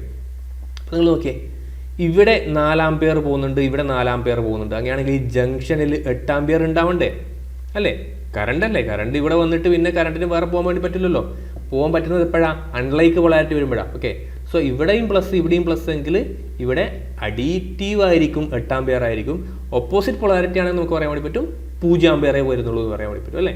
അല്ലേ, അതായത് 0 ആംപിയർ സെലക്ട് ചെയ്യാം എപ്പോൾ ലൈക്ക് പൊളാരിറ്റി അല്ലെങ്കിൽ. ഇവിടെ ലൈക്ക് പൊളാരിറ്റി എന്ന് പറയുമ്പോൾ അത്രത്തോളം കറണ്ട് ഇതിപ്പം ഞാനിവിടെ ഇങ്ങോട്ടേക്കാണ് ഡയറക്ഷൻ കൊടുത്തിട്ടുള്ളത്. ഇപ്പം ഇൻകമിങ് എത്രയാണോ അത്ര തന്നെ ഔട്ട് ഗോയിങ് ഉണ്ടാവണം. ഓക്കെ. ഇപ്പോൾ 8 ആംപിയർ ഇങ്ങോട്ടേക്ക് വന്നെങ്കിൽ ഇങ്ങോട്ടേക്ക് കയറി വരുന്നത് എത്ര ആയിരിക്കണം? 8 ആംപിയർ തന്നെ ആയിരിക്കണം. സോ 8 ആംപിയർ 1 ഓം എന്നുള്ളത് ആണ് ആൻസർ കറക്റ്റ്. ഓക്കെ അല്ലേ. യെസ്, നെക്സ്റ്റ് പോവാം. Super position theorem is essentially based on the concept of, നമ്മളിത് ഈ തിയറം പറയുമ്പോൾ തന്നെ പറയുന്ന ഒരു കാര്യം തന്നെയാണ്. ഇപ്പം for a linear bilateral network എന്ന് പറഞ്ഞിട്ടാണ് നമ്മൾ സൂപ്പർ പൊസിഷൻ തിയറം ഡിഫൈൻ ചെയ്യുന്നത് തന്നെ. സോ ലീനിയാരിറ്റി എന്നുള്ളതാണ് correct answer, option B. 1 kilowatt hour of electrical energy equals, 1 kilowatt hour energy എത്രന് ഈക്വൽ ആണെന്ന് ചോദിക്കുന്നത് കേട്ടോ. അപ്പോൾ നിങ്ങൾ അറിഞ്ഞിരിക്കേണ്ട കുറച്ച് കാര്യങ്ങളുണ്ട്. 1 കിലോവാട്ട് അവർ ജസ്റ്റ് ഒന്ന് എഴുതി നോക്കുക. ഓക്കെ, 1 കിലോ എന്ന് പറയുമ്പോൾ കിലോ 1000 ആണ് അല്ലേ, 1000. ഇനി അപ്പോൾ 1000 വാട്ട് വന്നേ. ഇനി അവർ എന്ന് പറയുമ്പോൾ അതിൽ എത്ര സെക്കൻഡ് ഉണ്ട്? 3600 സെക്കൻഡ് അല്ലേ, 3600 സെക്കൻഡാണ്. അപ്പോൾ നിങ്ങൾ ഇത് ചെയ്ത് നോക്കിയേ, ഇത് എത്ര കിട്ടും? 3600 എഴുതി പിന്നെ ഒരു 3 പൂജ്യം കൂടി ഇട്ട് ഇത്രയും വാട്ട് സെക്കൻഡ് അല്ലേ, ഇത്രയും വാട്ട് സെക്കൻഡ് നമുക്ക് കിട്ടി. ഈ വാട്ട് സെക്കൻഡ് തന്നെയാണ് ജൂൾ കേട്ടോ, വാട്ട് സെക്കൻഡ് തന്നെയാണ് ജൂൾ. അപ്പോൾ ഇത്രയും ജൂൾ എന്ന് പറയാൻ വേണ്ടി പറ്റും. അപ്പോൾ ഈ ജൂളിനൊക്കെ കിട്ടിയതൂടെ 3600 ജൂളല്ല. ദെൻ 735 ഇതല്ല, ഇത് 1 HP ആണ്. 1 HP ആണ് 735.5 വാട്ട്. ഇനി ഈ ജൂളും കട്ട് ചെയ്യുക. അപ്പോൾ എത്രയാണ് ബാക്കിയുള്ളത്? 860 കിലോ കലോറി എന്നുള്ളത് മാത്രമേ ബാക്കിയുള്ളൂ. അപ്പോൾ നിങ്ങൾക്ക് അഥവാ അറയിലെങ്കിലും എന്ത് ചെയ്യാം, ആൻസർ പിക്ക് ചെയ്യാം. ഇതിൻ്റെ പോയിന്റ് എന്താ അറിയോ, നമ്മൾ സാധാരണ 1 കലോറി എന്ന് പറയുന്നത് അറൗണ്ട് 4.18 ആ ഒരു റേഞ്ചാണ്. 4.2 ജൂൾ നമ്മൾ പഠിക്കാറുണ്ട്. ഓക്കെ, 1 കലോറി 4.2 ജൂൾ എന്ന് പഠിക്കുക. അപ്പോൾ ഇത്രയും കലോറി എന്ന് കിട്ടിക്കഴിഞ്ഞായിരിക്കും അല്ലേ നിങ്ങൾക്കിപ്പോൾ. ഇതിപ്പോൾ ജൂളാണെന്ന് ഞാൻ പറഞ്ഞു, 3600.000 ഇത്രയും ജൂള്. അതിനെ 4.2 കൊണ്ട് നിങ്ങൾ ഡിവൈഡ് ചെയ്ത് കഴിഞ്ഞാൽ 860 × 10⁻³ ദിസ് മച്ച് ഓഫ് കലോറി എന്ന് കിട്ടും. ഈ 10⁻³ എന്താ? കിലോ അല്ലേ. അപ്പോൾ 860 കിലോ കലോറി എന്ന് ആൻസർ കിട്ടി. ഓപ്ഷൻ ഡി ആണ് കറക്റ്റ് ആൻസർ. ഇത് ടഫൊന്നുമല്ല, നിങ്ങൾ അറിഞ്ഞിരിക്കേണ്ട കാര്യമാണ്. മിക്കവാറും ചോദ്യങ്ങൾ പല ടെക്സ്റ്റ് ബുക്കുകളിൽ നിന്നും അതേപോലെ RRB JEE എന്നൊക്കെ ഡയറക്റ്റായിട്ട് ചോദിക്കുന്ന ചോദ്യങ്ങളാണ്. അതുകൊണ്ടാണ് ചിലപ്പോൾ നമുക്ക് കറക്റ്റായിട്ടുള്ളൊരു ആൻസർ ചിലപ്പം ഇപ്പോൾ ഒരേ ചോദ്യത്തിൽ തന്നെ ഡിഫറെൻറ്റ് ആൻസേഴ്സൊക്കെ ചിലപ്പോൾ വരാൻ സാധ്യതയുണ്ട്. അതെന്തുകൊണ്ടായിരിക്കും? ചിലപ്പോൾ ഒരു ടെക്സ്റ്റ് ബുക്കിൽ അങ്ങനെയായിരിക്കും, മറ്റൊരു ടെക്സ്റ്റ് ബുക്കിൽ ചിലപ്പോൾ കുറച്ചുകൂടി എക്സ്പ്ലെയിൻ ചെയ്യുന്ന സമയത്ത് ആൻസറിൽ വ്യത്യാസം ഉണ്ടാവും. അതൊക്കെയാണ് ഫാക്ടേഴ്സ് കേട്ടോ. ഞാൻ ജസ്റ്റ് ഒന്ന് അതിൻ്റെ ഒരു എക്സ്പ്ലനേഷൻ ഇട്ടാണ് സൂപ്പർ പൊസിഷൻ തിയറത്തിൻ്റെ for a linear circuit with several sources കണ്ടോ, ഡെഫിനിഷനാണ് കേട്ടോ. Next, 2 similar electric charge of 1 coulomb each are placed 1 meter apart in air. Force of repulsion between them would nearly. 2 same charge like charges വെച്ചാൽ അത് ripple ചെയ്യും. നമുക്കറിയാം F = 1/4πε0 Q1 Q2/r² എന്ന് അറിയാം അല്ലേ. ഇവിടെ ചാർജസ് 1 coulomb ആണ്. അപ്പം 1 × 1 / 1². അപ്പോൾ നമ്മുടെ ആൻസർ എന്ന് പറയുന്നത് 1/4πε0 ആണ്. ഇത് നമുക്കറിയാം 9 × 10⁻⁹ ആണ്, നമുക്ക് ഓൾറെഡി അറിയാം. ഇത് മിക്കവാറും എക്സാമിന് പഠിക്കുന്ന ഉദ്യോഗാർത്ഥികൾ ഇതെന്തായാലും അറിഞ്ഞിരിക്കും അല്ലേ. So this much of newton എന്നുള്ളതാണ് ആൻസർ ആയിട്ട് വരിക. ഓപ്ഷൻ ബി ആണ് കറക്റ്റ് ആൻസർ കേട്ടോ. യെസ്, നെക്സ്റ്റ് പോകാം. If A dielectric slab of thickness 6 mm and εr 5 is inserted between the plates of N air. ഇത് സാധാരണ RRB JEEക്ക് എപ്പോഴും ചോദിച്ചുകൊണ്ടിരിക്കുന്ന ചോദ്യങ്ങളാണ് കേട്ടോ. അതിൻ്റെ വാല്യൂസ് ജസ്റ്റ് ഒന്ന് മാറ്റിയെന്നേ ഉള്ളൂ. ഒരു നോർമൽ കപ്പാസിറ്ററിൻ്റെ ഇടയിലേക്ക് നമ്മൾ എന്ത് ചെയ്തു പറയാം, അതിൻ്റെ തിക്നെസ് ഓൾറെഡി ഉണ്ടായിരുന്നത് 8 mm ആണ്. അതിനിടയിലേക്ക് നമ്മളൊരു 6 mm തിക്നെസ് ഉള്ള ഒരു ഡൈഇലക്ട്രിക് പ്ലേറ്റ് വെച്ചു കേട്ടോ. ഒരു 6 mm തിക്നെസ് ഉള്ള ഡൈഇലക്ട്രിക് പ്ലേറ്റ് വെച്ചു. അതിൻ്റെ εr എത്രയാണ്? 5 ആണ്. അപ്പോൾ ആദ്യം ഇതിനകത്ത് എയർ ആണ്, εr 1 ആയിട്ടുള്ള എയർ ആണ് ആദ്യം ഉണ്ടായിരുന്നത്. അപ്പോൾ അവിടെ εr കൂടിയ വേറൊരു മെറ്റീരിയൽ വെച്ചു. അങ്ങനെയാണെങ്കിൽ അതിൻ്റെ കപ്പാസിറ്റൻസ് എന്താണ് മാറ്റം ഉണ്ടാവുമെന്നാണ് ചോദ്യം. വളരെ എളുപ്പമാണ് ആക്ച്വലി. കപ്പാസിറ്റൻസ് എന്തായാലും കൂടും. നിങ്ങൾക്കറിയാം ഡൈഇലക്ട്രിക് സ്ട്രെങ്ത് കൂടിയ ഒരു മെറ്റീരിയൽ എയറിന് പകരം വെക്കുമ്പോൾ നിങ്ങൾ എത്രത്തോളം വെക്കുന്നോ അതിൻ്റെ കപ്പാസിറ്റൻസ് വാല്യൂ ഇൻക്രീസ് ചെയ്യും. ഇനി ഓൾമോസ്റ്റ് ഹാഫ് എന്തായാലും കുറയില്ല എന്ന് എനിക്കറിയാം, ഡിക്രീസ് അല്ല എന്നറിയാം, അൺഎഫക്റ്റഡും അല്ല അല്ലേ. അപ്പോൾ ഇത് മാത്രമേ ആൻസർ ഉള്ളൂ. നമുക്ക് വേണമെങ്കിൽ അതിൻ്റെ എത്രത്തോളം അതിൻ്റെ വാല്യൂ മാറി എന്നറിയാൻ വേണ്ടിയിട്ട് നമുക്ക് അതിന് ഇക്വേഷൻസ് ഒക്കെ ഉണ്ട്. C = εa/d എന്നാണ് നമ്മൾ നോർമലായിട്ട് പറയുക. ദെൻ ഇവിടെ പുതിയൊരു മെറ്റീരിയൽ വെച്ചു അല്ലേ. അപ്പം εa/d - t പ്ലസ് എത്രയാണോ തിക്നെസ്സിലുള്ളത് / k. ഈ k എന്ന് പറയുന്നത് പുതിയതിൻ്റെ വാല്യൂ കേട്ടോ. പുതിയതിൻ്റെ വാല്യൂയുടെ 5 എന്നല്ലേ അത്. ഡി എന്ന് പറയുന്നത് ആദ്യം ഉണ്ടായിരുന്ന 8 mm, ടി എന്ന് പറയുന്നത് 6 mm. അപ്പോൾ ഇത് വെച്ച് കഴിഞ്ഞാൽ നിങ്ങൾക്ക് പുതിയ വാല്യൂ എത്രത്തോളം ചേഞ്ച് ചെയ്തിട്ടുണ്ട് എന്ന് കണ്ടുപിടിക്കാൻ വേണ്ടി പറ്റും. പക്ഷേ ഇതിൻ്റെ ആവശ്യമില്ല, ഇത് വായിച്ചാൽ തന്നെ നിങ്ങൾക്ക് ആൻസർ കിട്ടും. Okay, next one. A capacitor that stores a charge of 0.2 coulomb at 10 volt has a capacitance of Q is equal to CV എന്നുള്ള ഇക്വേഷൻ യൂസ് ചെയ്യുക. 0.2 കൂളം ചാർജാണ്, സി അറിയില്ല, വോൾട്ടേജ് 10 ആണ്. So C is equal to 0.2/10, 0.02 farad. വളരെ എളുപ്പത്തിൽ answer കിട്ടും. Next one, permeability in a magnetic circuit corresponds to dash in an electric circuit. Okay, ഒരു magnetic സർക്യൂട്ടിലെ പെർമിബിലിറ്റി ഇലക്ട്രിക് സർക്യൂട്ടിലെ എന്തുമായിട്ടാണ് നിങ്ങൾക്ക് റിലേറ്റ് ചെയ്യാൻ വേണ്ടി പറ്റുക? കറസ്പോണ്ടിങ് ആയിട്ട് ഏത് ഫാക്ടറാണുള്ളത്, ഏത് പ്രോപ്പർട്ടി ആണുള്ളത്? പെർമിബിലിറ്റി എന്ന് പറഞ്ഞു കഴിഞ്ഞാൽ permittivity to the flow of flux, അതാണ്. ഓക്കെ, അപ്പം ഇലക്ട്രിക് സർക്യൂട്ടിലോ ഒരു കണ്ടക്ടിവിറ്റി പോലത്തെ ഒരു സാധനമാണ്. ഓക്കെ, സോ ഓപ്ഷൻ സി ആണ് answer.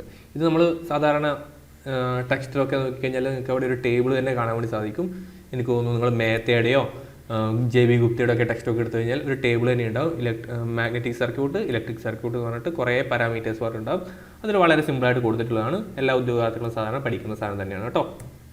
Yes, so option C ആണ് correct answer. The lifting power of an electro magnet depends upon. ഈ ഒരു ടോപ്പിക്ക് സാധാരണ ആ സമയത്ത് നടന്നിട്ടുണ്ടായിരുന്ന പരീക്ഷകളിൽ ഇല്ലാതിരുന്ന ഒരു പുതിയൊരു ടോപ്പിക്കായിരുന്നു.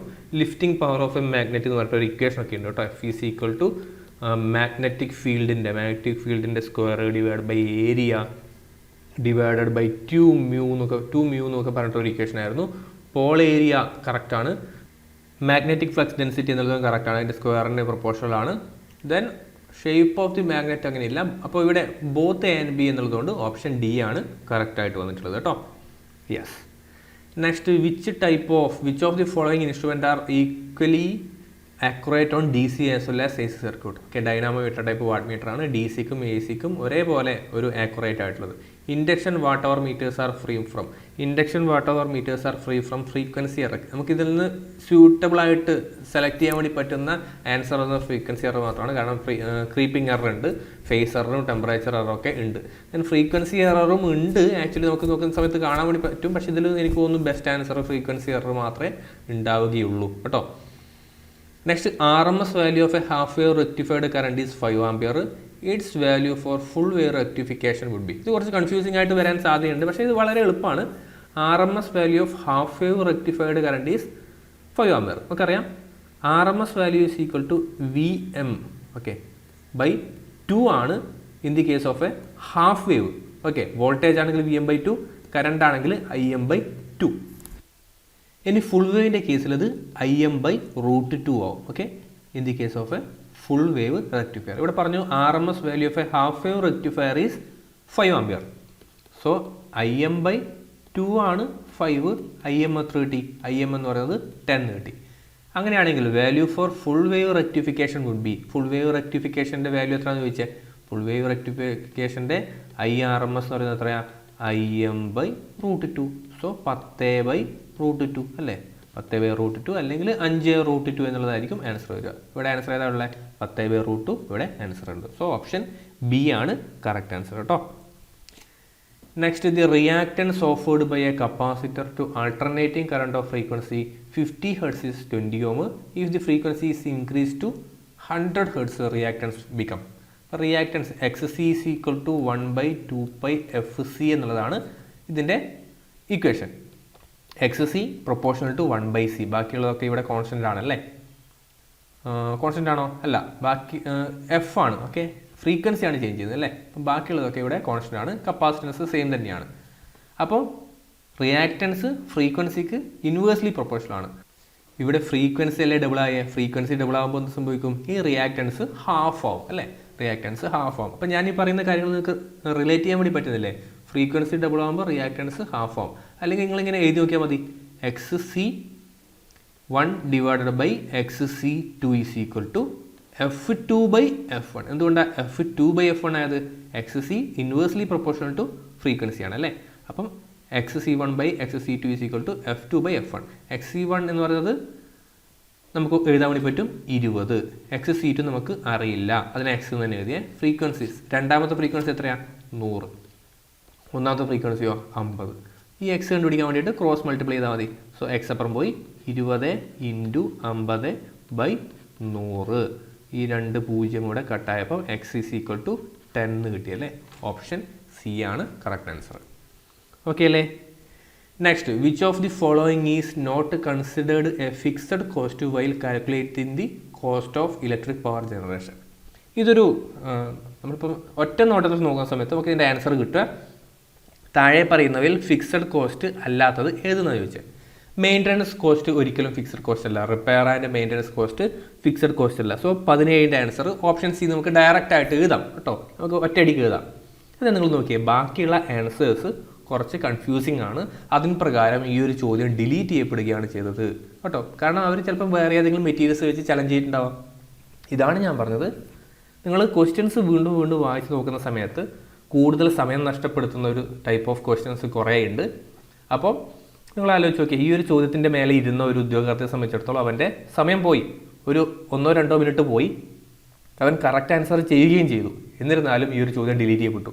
അവൻ്റെ മാർക്ക് പോയി, സമയവും പോയി. നിങ്ങൾ നോക്കിയേ, സാലറീസ് ഓഫ് ഹൈ ഒഫീഷ്യൽസ് എപ്പോഴും ഒരു ഫിക്സഡ് ആണ്. കാരണം അത് നമ്മൾ പ്ലാന്റ് ഓപ്പറേറ്റ് ചെയ്താലും ഓപ്പറേറ്റ് ചെയ്തിട്ടില്ലെങ്കിലും കൊടുക്കണം. ഇനി interest on capital cost, taxes and insurance, ഇതൊക്കെ വേരിയബിൾ ആണ് എന്ന് തെളിയിക്കുന്ന രീതിയിലുള്ള ഏതെങ്കിലും ടെക്സ്റ്റ് ബുക്കുകളുടെ സപ്പോർട്ടോ റെഫറൻസോ അവർ കൊടുത്തിട്ടുണ്ടാകും. അത്തരത്തിലാണ് ഈ ഒരു ചോദ്യം ഡിലീറ്റ് ചെയ്യപ്പെട്ടത് കേട്ടോ. ഈ ഒരു ചോദ്യം ഡിലീറ്റ് ചെയ്യപ്പെട്ടു. Next, if power factor is unity, reactive power is, വളരെ എളുപ്പത്തിൽ നമുക്ക് ഒറ്റയടിക്ക് പറയാം 0 ആണെന്ന് പറയാം. ഓക്കെ, റിയാക്റ്റീവ് പവർ 0 ആയിരിക്കും യൂണിറ്റി പവർ ഫാക്ടറിലല്ലേ. അവിടെ റിയാക്റ്റീവ് പവർ ഡ്രോ ഒന്നും ചെയ്യില്ല. ഇനി കൺസെപ്റ്റ് വെച്ച് പറയുകയാണെങ്കിൽ പവർ ഫാക്ടർ യൂണിറ്റി എന്ന് പറയുമ്പം കോസ് ഫൈ 1 ആണ്, ഫൈ ഈസ് ഈക്വൽ ടു 0 അല്ലേ. ഇപ്പോൾ ഫൈ 0 ആവുന്ന സമയത്ത് റിയാക്റ്റീവ് പവർ എന്താ? സൈൻ ഫൈ നമ്മൾ പറയും അല്ലേ. റിയാക്റ്റീവ് പവർ സൈൻ ഫൈ ആണ്. അപ്പോൾ സൈൻ 0 0, അത്രയുള്ള കാര്യം. ഓക്കെ, സോ ഡയറക്റ്റായിട്ട് തന്നെ പറഞ്ഞേക്കാം ഓപ്ഷൻ സി ആണ് ആൻസർ. നെക്സ്റ്റ്, ഇനി RLC circuit, R is equal to 100, XL 300, XC 200, phase angle of the circuit is. Equation ഉണ്ട്, നമ്മൾ പറയാം. നമുക്ക് വേണമെങ്കിൽ പവർ ഫാക്ടർ ഒരു ഇക്വേഷൻ നമ്മൾ ഡിഫൈൻ ചെയ്യുന്നുണ്ട്. Okay, cos phi is equal to R/Z in the case of an AC circuit എന്ന് പറയും. ഈ കോസ് ഫൈ തന്നെയല്ലേ പവർ ഫാക്ടർ അല്ലേ. അപ്പം R തന്നു 100, ഇവിടെ Z എന്താ? Z കണ്ടുപിടിക്കാം. Z is equal to √R² plus, ഇവിടെ ആരാ കൂടുതൽ നോക്കണേ?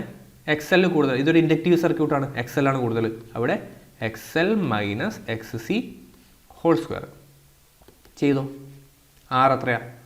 100² പ്ലസ് 300 മൈനസ് 200ൻ്റെ സ്ക്വയർ, അതായത് വീണ്ടും 100² അല്ലേ.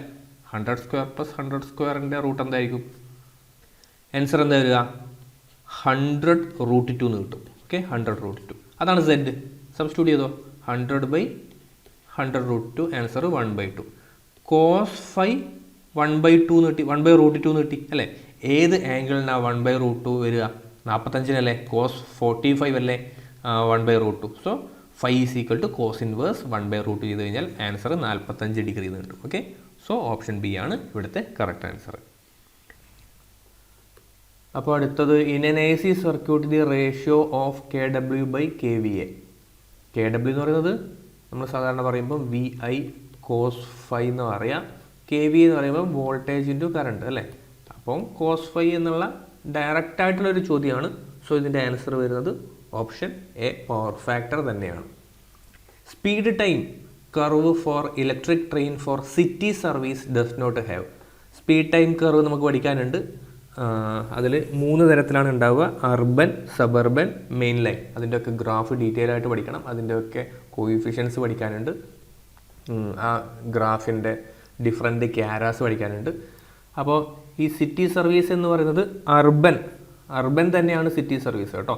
അപ്പോൾ നിങ്ങളൊരു സിറ്റി സർവീസ് എടുത്തു കഴിഞ്ഞാൽ നിങ്ങൾക്ക് അറിയാൻ വേണ്ടി സാധിക്കും അതിൽ ഫ്രീ റണ്ണിങ് പീരീഡ് ഉണ്ടാവില്ല. കാരണം അതിന് മാത്രമുള്ള സമയം ഉണ്ടാവില്ല അല്ലേ. കാരണം ചെറിയ ചെറിയ സ്റ്റോപ്പുകളായിരിക്കും, ചെറിയ ദൂരത്തിനുള്ളിൽ തന്നെയുള്ള സ്റ്റോപ്പുകളായിരിക്കും. യെസ്, ഇതാണ് in an urban service there is no free running period. Accelerate ചെയ്തിട്ട് തന്നെ പിന്നെ കോസ്റ്റിംഗ് പീരീഡും ബ്രേക്കിംഗ് പീരീഡും മാത്രമേ ഉണ്ടാവുള്ളൂ. ഫ്രീ റണ്ണിങ്ങിന് വേണ്ടിയിട്ടുള്ള സമയം ഉണ്ടാവില്ല. കാരണം ദൂരം ലെസ് ദാൻ 1 കിലോമീറ്റർ ആയിരിക്കും. അപ്പോൾ അത് ഇമ്പോർട്ടൻ്റ് ആയിട്ടുള്ള കാര്യമാണ്. ഇതിലാകെ ഒരു ഇമ്പോർട്ടൻസ് വരുന്നത് സിറ്റി സർവീസാണ് അർബൻ എന്ന് മനസ്സിലാക്കി ചെയ്താൽ മതി കേട്ടോ. കാരണം നമ്മൾ പഠിക്കുമ്പോഴെപ്പോഴും urban, suburban, then main line അങ്ങനെയാണ് പഠിക്കുക. ഓപ്ഷൻ ബി ആണ് correct answer. Then next, while considering train movement crest speed. എന്താണ് ക്രസ്റ്റ് സ്പീഡ് എന്നാണ് ചോദിച്ചത്. അത് maximum speed attained by a train during the run എന്നുള്ളതാണ് correct answer. Magnetic materials are heated with the help of. നമ്മൾ magnetic മെറ്റീരിയൽസിനെ കുറിച്ച് പറയുമ്പോൾ നമ്മളെപ്പോഴും ഹിസ്റ്റീരിസിസ് ലോസ് പറയാറുണ്ട്, ഹിസ്റ്റീരിസിസ് ഹീറ്റിംഗ് പറയാറുണ്ട്. അപ്പോൾ അതിൽ വേറെ കൂടുതൽ ചിന്തിക്കാനൊന്നും പോകണ്ട. ഓപ്ഷൻ ഡി ആണ് കറക്റ്റ് ആൻസർ കേട്ടോ. Next, during regenerative braking of electric motor. Regenerative ബ്രേക്കിങ്ങിൻ്റെ സമയത്ത് എന്താണ്, നമ്മൾ ഈ പറയുന്ന മോട്ടോഴ്സ് ജനറേറ്റേഴ്സായിട്ട് റൺ ചെയ്യുന്നു. അപ്പോൾ അത് വീണ്ടും ചാർജ് ചെയ്യപ്പെടും അല്ലേ. റീജനറേറ്റ് നമ്മളിപ്പോൾ കാറുകളിലൊക്കെ എന്താണ് ഉണ്ടാവുക, നമ്മളിപ്പോൾ ഒരു EV വെഹിക്കിൾ എടുത്തു വിചാരിച്ചോ, അതിൽ ബ്രേക്ക് ചെയ്യുന്ന സമയത്ത് അല്ലെങ്കിൽ നമ്മൾ ഈ ഒരു സ്പീഡ് ആക്സിലറേഷൻ കൊടുക്കാത്ത സമയത്ത് എൻജിൻ ബ്രേക്കിങ്ങിലേക്ക് പോകുന്ന സമയത്ത് അതൊരു ജനറേറ്ററായിട്ട് ആക്ട് ചെയ്യപ്പെടുകയും നമ്മുടെ ബാറ്ററി വീണ്ടും ചാർജ് ചെയ്യപ്പെടുകയും ചെയ്യും. ഓക്കെ, സോ ഓപ്ഷൻ ഡി ആണ് correct answer. Advantage of corona effect in transmission line is that. ഇപ്പോൾ നിങ്ങൾക്ക് ഇതിൻ്റെ അഡ്വാൻറ്റേജ് അറിയില്ലെങ്കിൽ കുഴപ്പമൊന്നുമില്ല, ഇതിന് നിങ്ങൾക്ക് പിക്ക് ചെയ്യാൻ വേണ്ടി പറ്റും. It generate ozone. Ozone gas produce ചെയ്യുന്നത് ഒരു ഡിസഡ്വാൻറ്റേജ് അല്ലേ, അതൊരു അഡ്വാൻറ്റേജ് ആണോ? അല്ല. Overall efficiency of the transmission line is increased. Overall efficiency of transmission line increase ചെയ്യപ്പെടുന്നുണ്ടോ എന്നുള്ളതാണ്. അപ്പം കൊറോണേൻ്റെ സമയത്ത് എഫിഷ്യൻസി കൂടുന്നില്ല. Make line current non side disorder, ഇതൊരു ഡിസഡ്വാൻറ്റേജ് അല്ലേ. അപ്പം എയോ സിയോ മാത്രമേ ശരിയാവാൻ സാധ്യതയുള്ളൂ. നമുക്ക് ഓൾറെഡി അറിയാം, work as a safety wall for electrical surges. ആ സർജസ് അങ്ങ് ക്യാൻസൽ ചെയ്യപ്പെടുന്നുള്ളതാണ് കൊറോണേൻ്റെ ഒരു advantage. The sag of transmission line is least affected by. നമ്മുടെ ട്രാൻസ്മിഷൻ ലൈനിലെ സാഗ് ഏറ്റവും ലീസ്റ്റ് എഫക്റ്റ് ചെയ്യുന്നത് ഏത് മൂലമാണെന്നാണ് അതിൻ്റെ ക്വസ്റ്റ്യൻ വന്നിട്ടുള്ളത്. Option current passes through the conductor. ഒരു കറണ്ടിനെ അത്ര വലിയ രീതിയിൽ അത് എഫക്റ്റ് ചെയ്യുന്നില്ല. ടെമ്പറേച്ചർ കൂടുന്ന സമയത്ത് സാഗ് കൂടാം, വെയിറ്റ് കൂടുമ്പോൾ സാഗ് കൂടാം, ലെങ്ത്ത് കൂടുന്ന സമയത്ത് സാഗ് കൂടാം അല്ലേ. ലീസ്റ്റ് എഫക്റ്റ് ചെയ്യുന്നത് കറണ്ട് പാസസ് ത്രൂ ദി കണ്ടക്ടറാണ്. നമുക്ക് വേണമെങ്കിൽ ഇൻഡയറക്റ്റ് ആയിട്ട് പറയാം, കറണ്ട് കൂടുമ്പോൾ വലിയ കണ്ടക്ടേഴ്സ് വേണം, വലിയ കണ്ടക്ടേഴ്സ് കൂടുമ്പോൾ വെയിറ്റ് വേണം, വെയിറ്റ് കൂടുമ്പോൾ സാഗ് കൂടും. അതൊരു ഇൻഡയറക്റ്റ് ആണ്. പക്ഷേ ഈ പറയുന്ന ഓപ്ഷൻസ് വെച്ച് നോക്കുമ്പോൾ ലീസ്റ്റ് എഫക്റ്റ് എന്ന് പറയുന്നത് കറണ്ട് തന്നെയാണ്. ഓപ്ഷൻ ഡി ആണ് correct answer. An interconnector between 2 generating stations facilitate 2. So അതിൻ്റെ ആൻസർ വരുന്നത് run them in parallel. Parallel ഓപ്പറേഷൻ്റെ മായി ബന്ധപ്പെട്ട ചോദ്യമാണ് കേട്ടോ. String efficiency of a suspension type insulator can be increased by. എങ്ങനെയാണ് സ്ട്രിങ് എഫിഷ്യൻസി ഒക്കെ വളരെ ഇമ്പോർട്ടൻ്റ് ആണ്. അതിൻ്റെ ഇക്വേഷൻസ് ഉണ്ട്, എങ്ങനെ ഇമ്പ്രൂവ് ചെയ്യാം, കപ്പാസിറ്റൻസ് ഗ്രേഡിങ്, അതൊക്കെ ഇമ്പോർട്ടൻ്റ് ആയിട്ടുള്ള ഏരിയ ആണ് കേട്ടോ. സോ ഇതിൻ്റെ ആൻസർ വരുന്നത് ബൈ യൂസിങ് ലോവർ ക്രോസാം. ക്രോസാമിൻ്റെ ലെങ്ത് കൂട്ടാം, providing guard ring, using identical insulator. Identical അല്ല, നമുക്ക് കപ്പാസിറ്റൻസ് ഗ്രേഡിംഗ് ആണ് ഇവിടെ വരേണ്ടത്. സോ ഇവിടെ ബോത്ത് എ ആൻഡ് ബി എന്നുള്ളതാണ് കറക്റ്റ് ആൻസർ കേട്ടോ. ഓക്കെ, ഓപ്ഷൻ ഡി ആണ് correct answer. Volume of copper required for an AC transmission line is inversely proportional to. അതായത് ഒരു AC ട്രാൻസ്മിഷൻ ലൈനിൻ്റെ കണ്ടക്ടർ ഉണ്ടാവുമല്ലോ, അതിൻ്റെ വോളിയം ഏതിനെ ഡിപ്പെൻഡ് ചെയ്യുന്നു എന്നുള്ളതാണ്. ഓക്കെ, അതിൻ്റെ ഒരു വണ്ണം, അതിൻ്റെ ഒരു നമ്മൾ വോളിയം എന്ന് പറയുമ്പോൾ ലെങ്ത്ത് ഇൻറ്റു ഏരിയ ആണല്ലോ. അപ്പോൾ അതിൻ്റെ ആ ഒരു ക്വാണ്ടിറ്റി ഏതിനെ ഡിപ്പെൻഡ് ചെയ്യും? ലൈൻ കറണ്ടിനെ ഏതിനെ ഇൻവേഴ്സ്ലി പ്രൊപ്പോർഷണൽ എന്നാണ് ചോദിച്ചത്. അപ്പം നിങ്ങൾ നോക്കി, ലൈൻ കറണ്ട് കൂടുന്തോറും കൂടുതൽ വലിപ്പമുള്ള കണ്ടക്ടേഴ്സ് യൂസ് ചെയ്യണ്ടേ, അപ്പോൾ അത് ഡയറക്ട്ലി പ്രൊപ്പോർഷണൽ ആണ്. ലെങ്ത് ഓഫ് ലൈൻ കണ്ടക്ടർ കൂടുന്തോറും വോളിയം കൂടുകയാണ് ചെയ്യുക അല്ലേ, ഇൻവേഴ്സ്ലി പ്രൊപ്പോർഷണൽ അല്ല. ദെൻ ട്രാൻസ്മിഷൻ പവർ കൂടുന്തോറും നമുക്ക് വോളിയം കൂടുതലായിട്ട് വേണ്ടി വരും, അതും ഡയറക്ട്ലി പ്രൊപ്പോർഷണൽ ആണ്. ദെൻ പവർ ഫാക്ടർ, യെസ് കറക്റ്റാണ്. പവർ ഫാക്ടർ കുറയുമ്പോൾ കൂടുതൽ വോളിയം വേണ്ടി വരും. ഓക്കെ, അപ്പോൾ അതാണ് ഇവിടുത്തെ കൺസെപ്റ്റ്. ഇൻവേഴ്സ്ലി പ്രൊപ്പോർഷണൽ എന്നല്ല ചോദിച്ചത്. സോ പവർ ഫാക്ടർ കുറയുമ്പോഴാണ് കൂടുതൽ വോളിയം വേണ്ടത്, അല്ലെങ്കിൽ പവർ ഫാക്ടർ കൂടുമ്പോൾ കുറഞ്ഞ വോളിയം മതി. ഇവിടെ ആ ഒരു കൺസെപ്റ്റ് വെച്ച് തന്നെ നിങ്ങൾക്ക് ആൻസർ ചെയ്യാൻ വേണ്ടി പറ്റും. ഇനി അല്ലെങ്കിൽ ഇതിന് ഇക്വേഷനൊക്കെ ഉണ്ട് കേട്ടോ.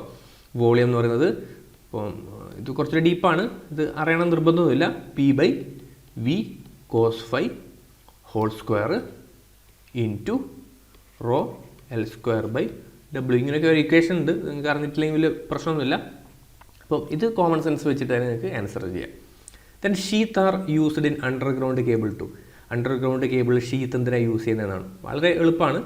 Protect from moisture and gases. Okay, ഇതിന് അണ്ടർഗ്രൗണ്ട് കേബിളിലെ ഡിഫറെൻറ്റ് ലെയേഴ്സ് നമ്മൾ സിംബാസ് എന്നൊക്കെ പറയും. കോറ്, പിന്നെ insulator, metallic sheath, then bedding, armouring, serving. Okay, ഈ ആർമറിങ് ആണ് മെക്കാനിക്കൽ ഇഞ്ചുറിയിൽ നിന്ന് നമ്മളെ സപ്പോർട്ട് ചെയ്യുന്നത്, നമ്മളെ ഹെൽപ്പ് ചെയ്യുന്നത് കേട്ടോ. ഷീത്ത്, മെറ്റാലിക് ഷീത്ത് ഉപയോഗിക്കുന്നത് മോയ്സ്ചറിൽ നിന്നും ഗ്യാസിൽ നിന്നും പ്രൊട്ടക്റ്റ് ചെയ്യാണ്. എന്തായാലും ഓൾ ദി അബോവ് അല്ലല്ലോ. ഇൻസുലേഷൻ പ്രൊവൈഡ് ചെയ്യുന്നത് ഇൻസുലേറ്ററാണ് കേട്ടോ. അപ്പം ഓപ്ഷൻ ബി ആണ് ഇവിടുത്തെ കറക്റ്റ് ആൻസർ.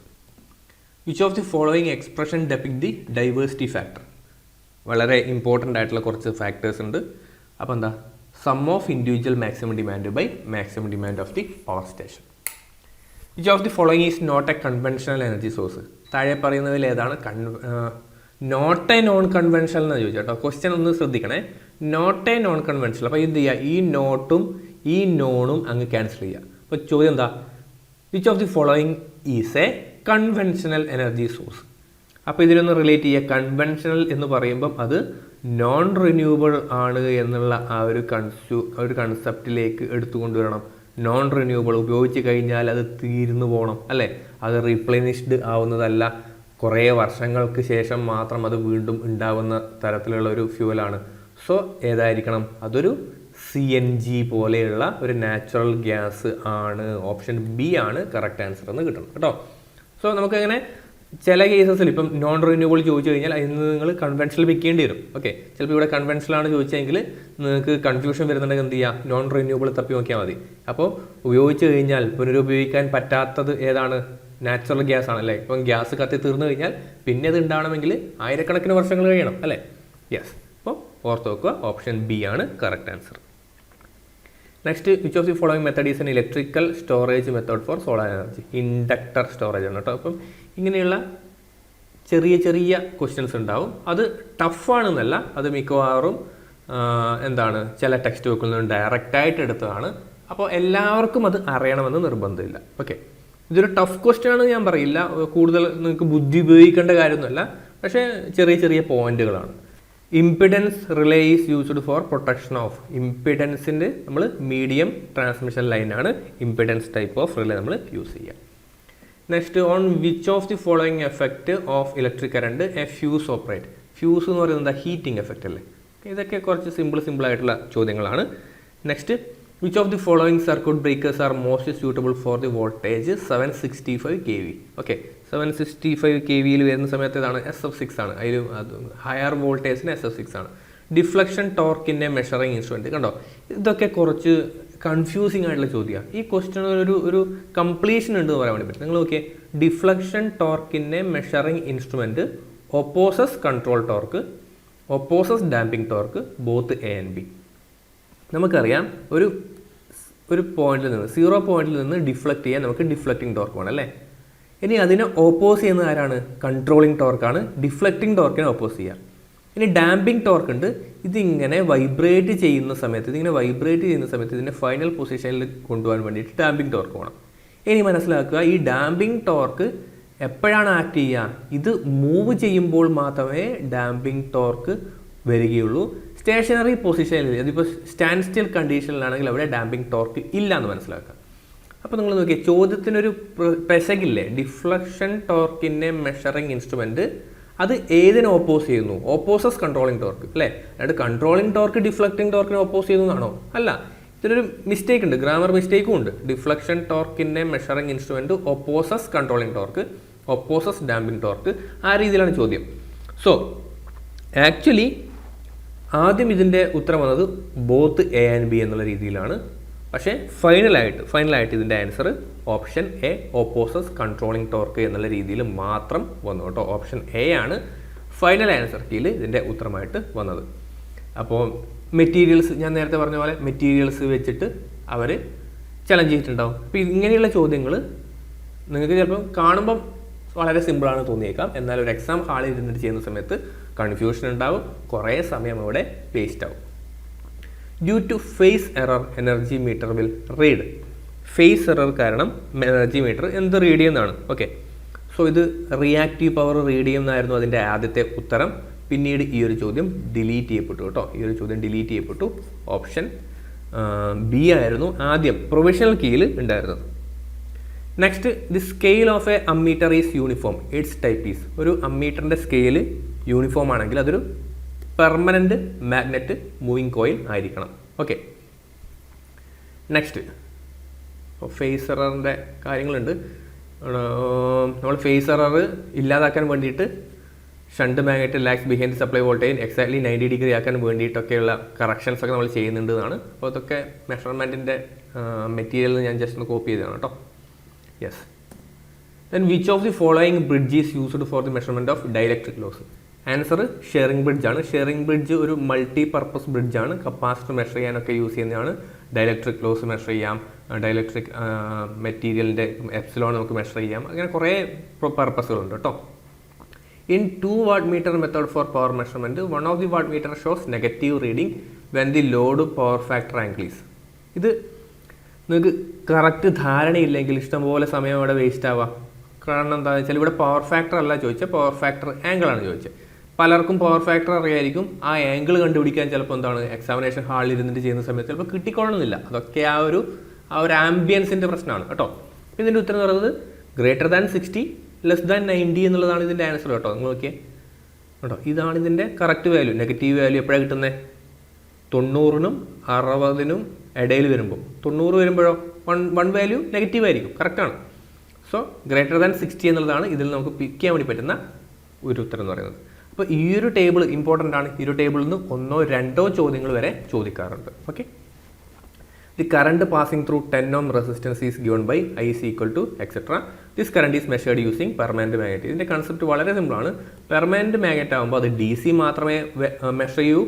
ഈ ഒരു വേവ് ഫോമിൽ കണ്ടോ, ഇതാണ് നമ്മുടെ DC വാല്യൂ. അപ്പോൾ അത് മാത്രമേ മെഷർ ചെയ്യുകയുള്ളൂ. അത്രയേ ഉള്ളൂ കാര്യം കേട്ടോ. ഇത് എന്താ ഇതിപ്പോൾ ഒരു കോൺസ്റ്റൻറ്റ് വാല്യൂ. ഇപ്പോൾ I constant plus IM sin omega t എന്നുള്ള ഒരു ഫോർമുലയാണ് ഇത് വരുന്നത്. അപ്പോൾ ഇവ നമ്മൾ കൺസിഡർ ചെയ്യേണ്ട ആവശ്യമില്ല. കാരണം എന്താ, DC അല്ലേ, പെർമനൻറ്റ് മാഗ്നറ്റ് അല്ലേ മെഷർ ചെയ്യുന്നത്. അപ്പോൾ A എന്നുള്ള ആ ഒരു DC ഓഫ്സെറ്റ് മാത്രമേ അവിടെ മെഷർ ചെയ്യുള്ളൂ. Okay, voltage V1 equal to V2 equal to തന്നു. ഒരു connected to X and Y terminal of CRO. What is the shape of the figure seen on CRO? വളരെ സിമ്പിളാണ്. നിങ്ങൾ നോക്കിയേ, ഇവിടെ V1ൻ്റെ 5 sin omega t, V2 10 sin omega t അല്ലേ. ഇവിടെ രണ്ടിൻ്റെയും ആംപ്ലിറ്റ്യൂഡ് മാത്രമേ വേറെ ഉള്ളൂ. ഫേസ് ഡിഫറൻസ് ഇല്ല. ഇതും ഒമേഗ ടി, ഇതും ഒമേഗ ടി. ഫേസ് ആംഗിൾ 0 ആണ്. സോ മനസ്സിലാക്കേണ്ട കാര്യം, രണ്ട് വോൾട്ടേജുകൾ തമ്മിലുള്ള ഫേസ് ഡിഫറൻസ് 0 ആണ്. ഫേസ് ഡിഫറൻസ് 0 ആണെങ്കിൽ it will be a straight line passing through origin. കണ്ടോ, straight line passing through origin. ഇത് ഇമ്പോർട്ടൻ്റ് ആണ്. ഇനി ഫേസ് ഡിഫറൻസ് 180 ആകുമ്പോഴോ straight line passing through origin in the other direction കേട്ടോ. 30 ഡിഗ്രി ആണെങ്കിൽ അതൊരു എലിപ്സ് ആയിരിക്കും. 45 ഡിഗ്രി ആണെങ്കിലോ, 45 ഡിഗ്രിയിലാണെങ്കിലും ഇത് എലിപ്സ് തന്നെയായിരിക്കും കേട്ടോ. ഈ രീതിയിൽ. അപ്പോൾ ആംഗിളിൻ്റെ ഒരു ചെറിയ വ്യത്യാസം ഉണ്ടാകുന്നേ ഉള്ളൂ. 90 ആണെങ്കിൽ പല പ്രാവശ്യം ചോദിക്കാറുണ്ട് കേട്ടോ. 90 ആകുമ്പോൾ അത് സർക്കിളാണ്. 150 ആകുമ്പോൾ അത് ഇങ്ങോട്ട് തിരിഞ്ഞേക്കുന്ന എലിപ്സായി മാറി. അപ്പോൾ ആ കാര്യങ്ങളൊക്കെ ഓർത്ത് വെക്കുക.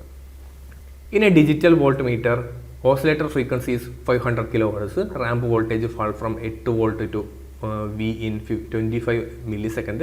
What is the number of pulses counted by the counter? ഈ ചോദ്യം ഡിലീറ്റഡ് ആണ് കേട്ടോ. പക്ഷേ നിങ്ങൾ ആലോചിച്ച് നോക്കിയാൽ, ഈ ഒരു ചോദ്യം എക്സാം ഹാളിൽ ഇരുന്ന് ചെയ്ത ഒരു ഉദ്യോഗാർത്ഥിയെ സംബന്ധിച്ചിടത്തോളം അവൻ്റെ എത്ര സമയം പോയിട്ടുണ്ടാവും അല്ലേ. ആ സമയം പോയത് മാത്രമല്ല, അത്രത്തോളം ചെയ്തിട്ടും ആ മാർക്ക് കിട്ടിയിട്ടുമില്ല. അപ്പോൾ ഇതൊരു, എനിക്ക് തോന്നുന്നു ഈ ചോദ്യം ഇൻകംപ്ലീറ്റ് എന്ന് പറഞ്ഞിട്ടോ അങ്ങനെ എന്തോ പറഞ്ഞിട്ടാണ് ഈ ഒരു ചോദ്യം ഡിലീറ്റ് ചെയ്യപ്പെട്ടത്. പക്ഷേ ഞാൻ ഈ ചോദ്യത്തിൻ്റെ ഉത്തരം ചെയ്തിട്ടുണ്ടായിരുന്നു കേട്ടോ എക്സാമിനേഷൻ ഹാളിൽ വെച്ചിട്ട്. കാരണം ജസ്റ്റ് ഒരു കോമൺ സെൻസ് യൂസ് ചെയ്ത് കഴിഞ്ഞാൽ നമുക്കൊന്ന് ഇതിൻ്റെ ആൻസർ പിടിക്കാൻ വേണ്ടി പറ്റും. കാരണം നോക്കിയാൽ ഡിജിറ്റൽ വോൾട്ട് മീറ്റർ ആണ്. ഫ്രീക്വൻസി എത്രയാണ്? 500 kHz അല്ലേ. F is equal to 500 kHz. അപ്പോൾ ടൈം പീരീഡ് എത്രയാണ്? 1/, ഫ്രീക്വൻസി അല്ലേ, 1/500 ഇൻറ്റു 10⁻3. ഇത്രയും സെക്കൻഡ് ആയിരിക്കും. അപ്പോൾ നമുക്ക് ടൈം പീരീഡ് കിട്ടി. Number of pulses counted by the counter എന്നാണ് ചോദിച്ചത് അല്ലേ. ഇതിനെ ഞാൻ ഒന്ന് മാറ്റിയതാണെങ്കിൽ 2 × 10⁻6 സെക്കൻഡ് എന്ന് കിട്ടുമേ. അതായത് 2 മൈക്രോ സെക്കൻഡ് എന്ന് കിട്ടും.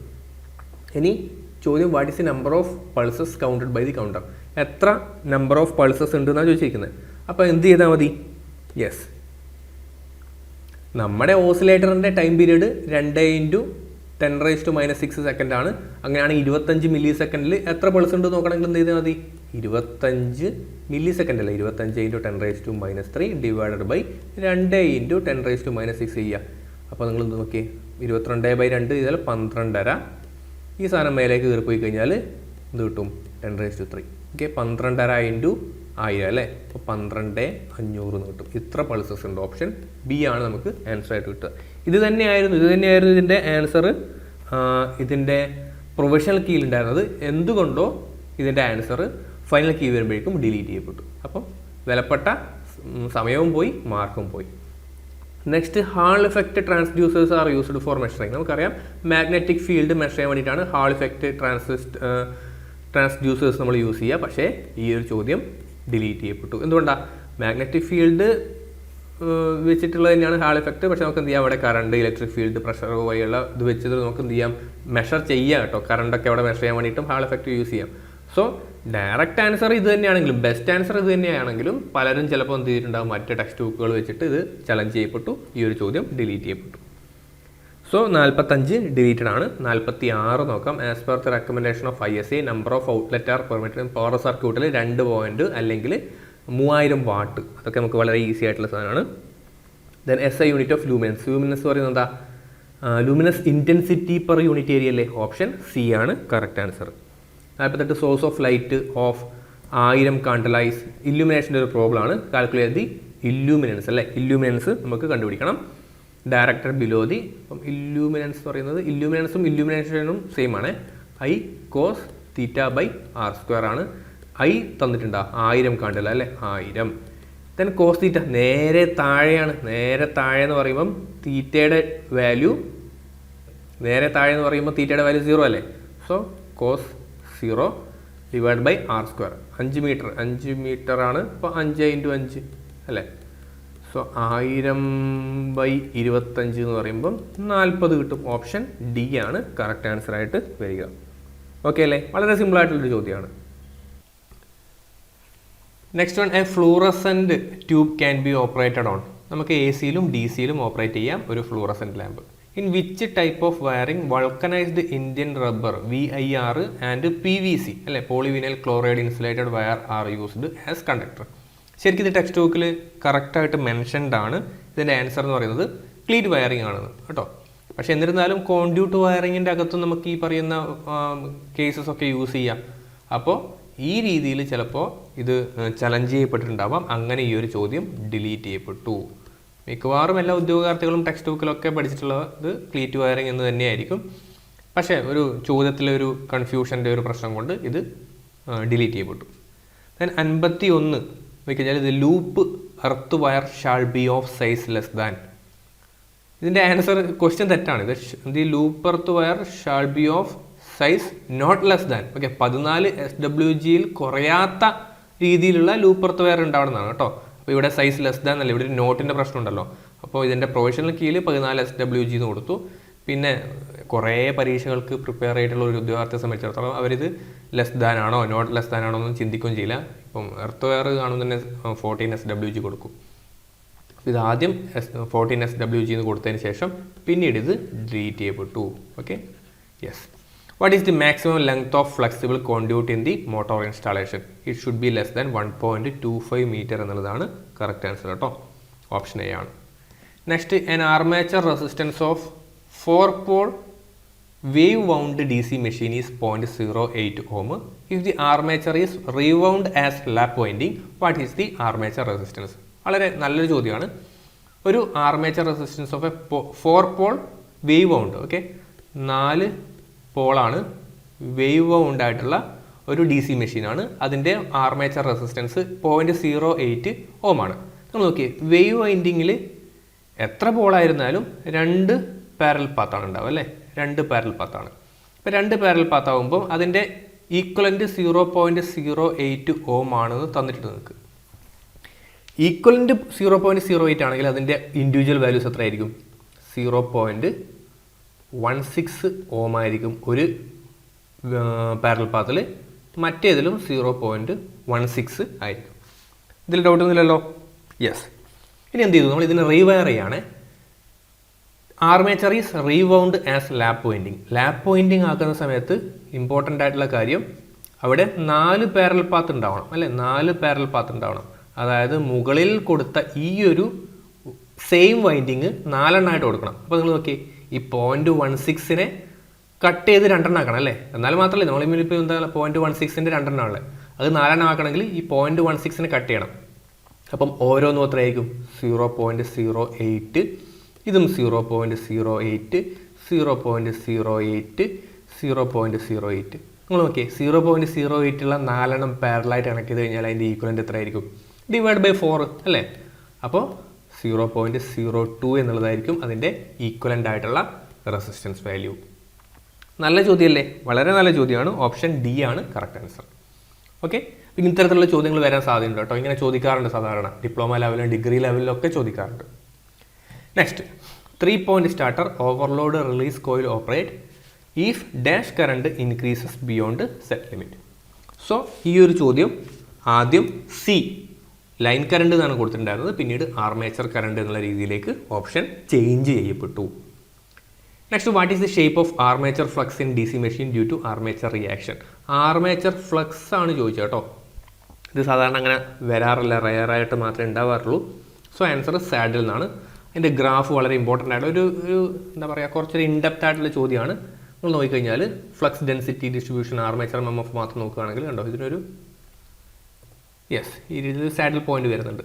ഓക്കെ, അപ്പോൾ ആർമേച്ചർ MMF ഡിസ്ട്രിബ്യൂഷൻ വേറെ, നിങ്ങൾക്ക് സാച്ചുറേഷൻ എഫക്റ്റ് അങ്ങനത്തെ കാര്യങ്ങളൊക്കെ ഇതിൽ ഈ ഒരു നോക്കുന്ന സമയത്ത് പഠിക്കേണ്ട ആവശ്യമുണ്ട്. ആർമേച്ചർ MMFൻ്റെ കണ്ട് ഇവിടെ ബി നമ്മൾ നോക്കുന്ന സമയത്ത് B armature MMF and flux ഡെൻസിറ്റിൻ്റെയാണ് ഈ ഒരു ഗ്രാഫ് വരുന്നത്. അവിടെ നിങ്ങൾക്കൊരു ഡിപ്പ് കാണാൻ വേണ്ടി സാധിക്കും, ഒരു സാഡിൽ പോയിന്റ് കാണാൻ വേണ്ടി സാധിക്കും.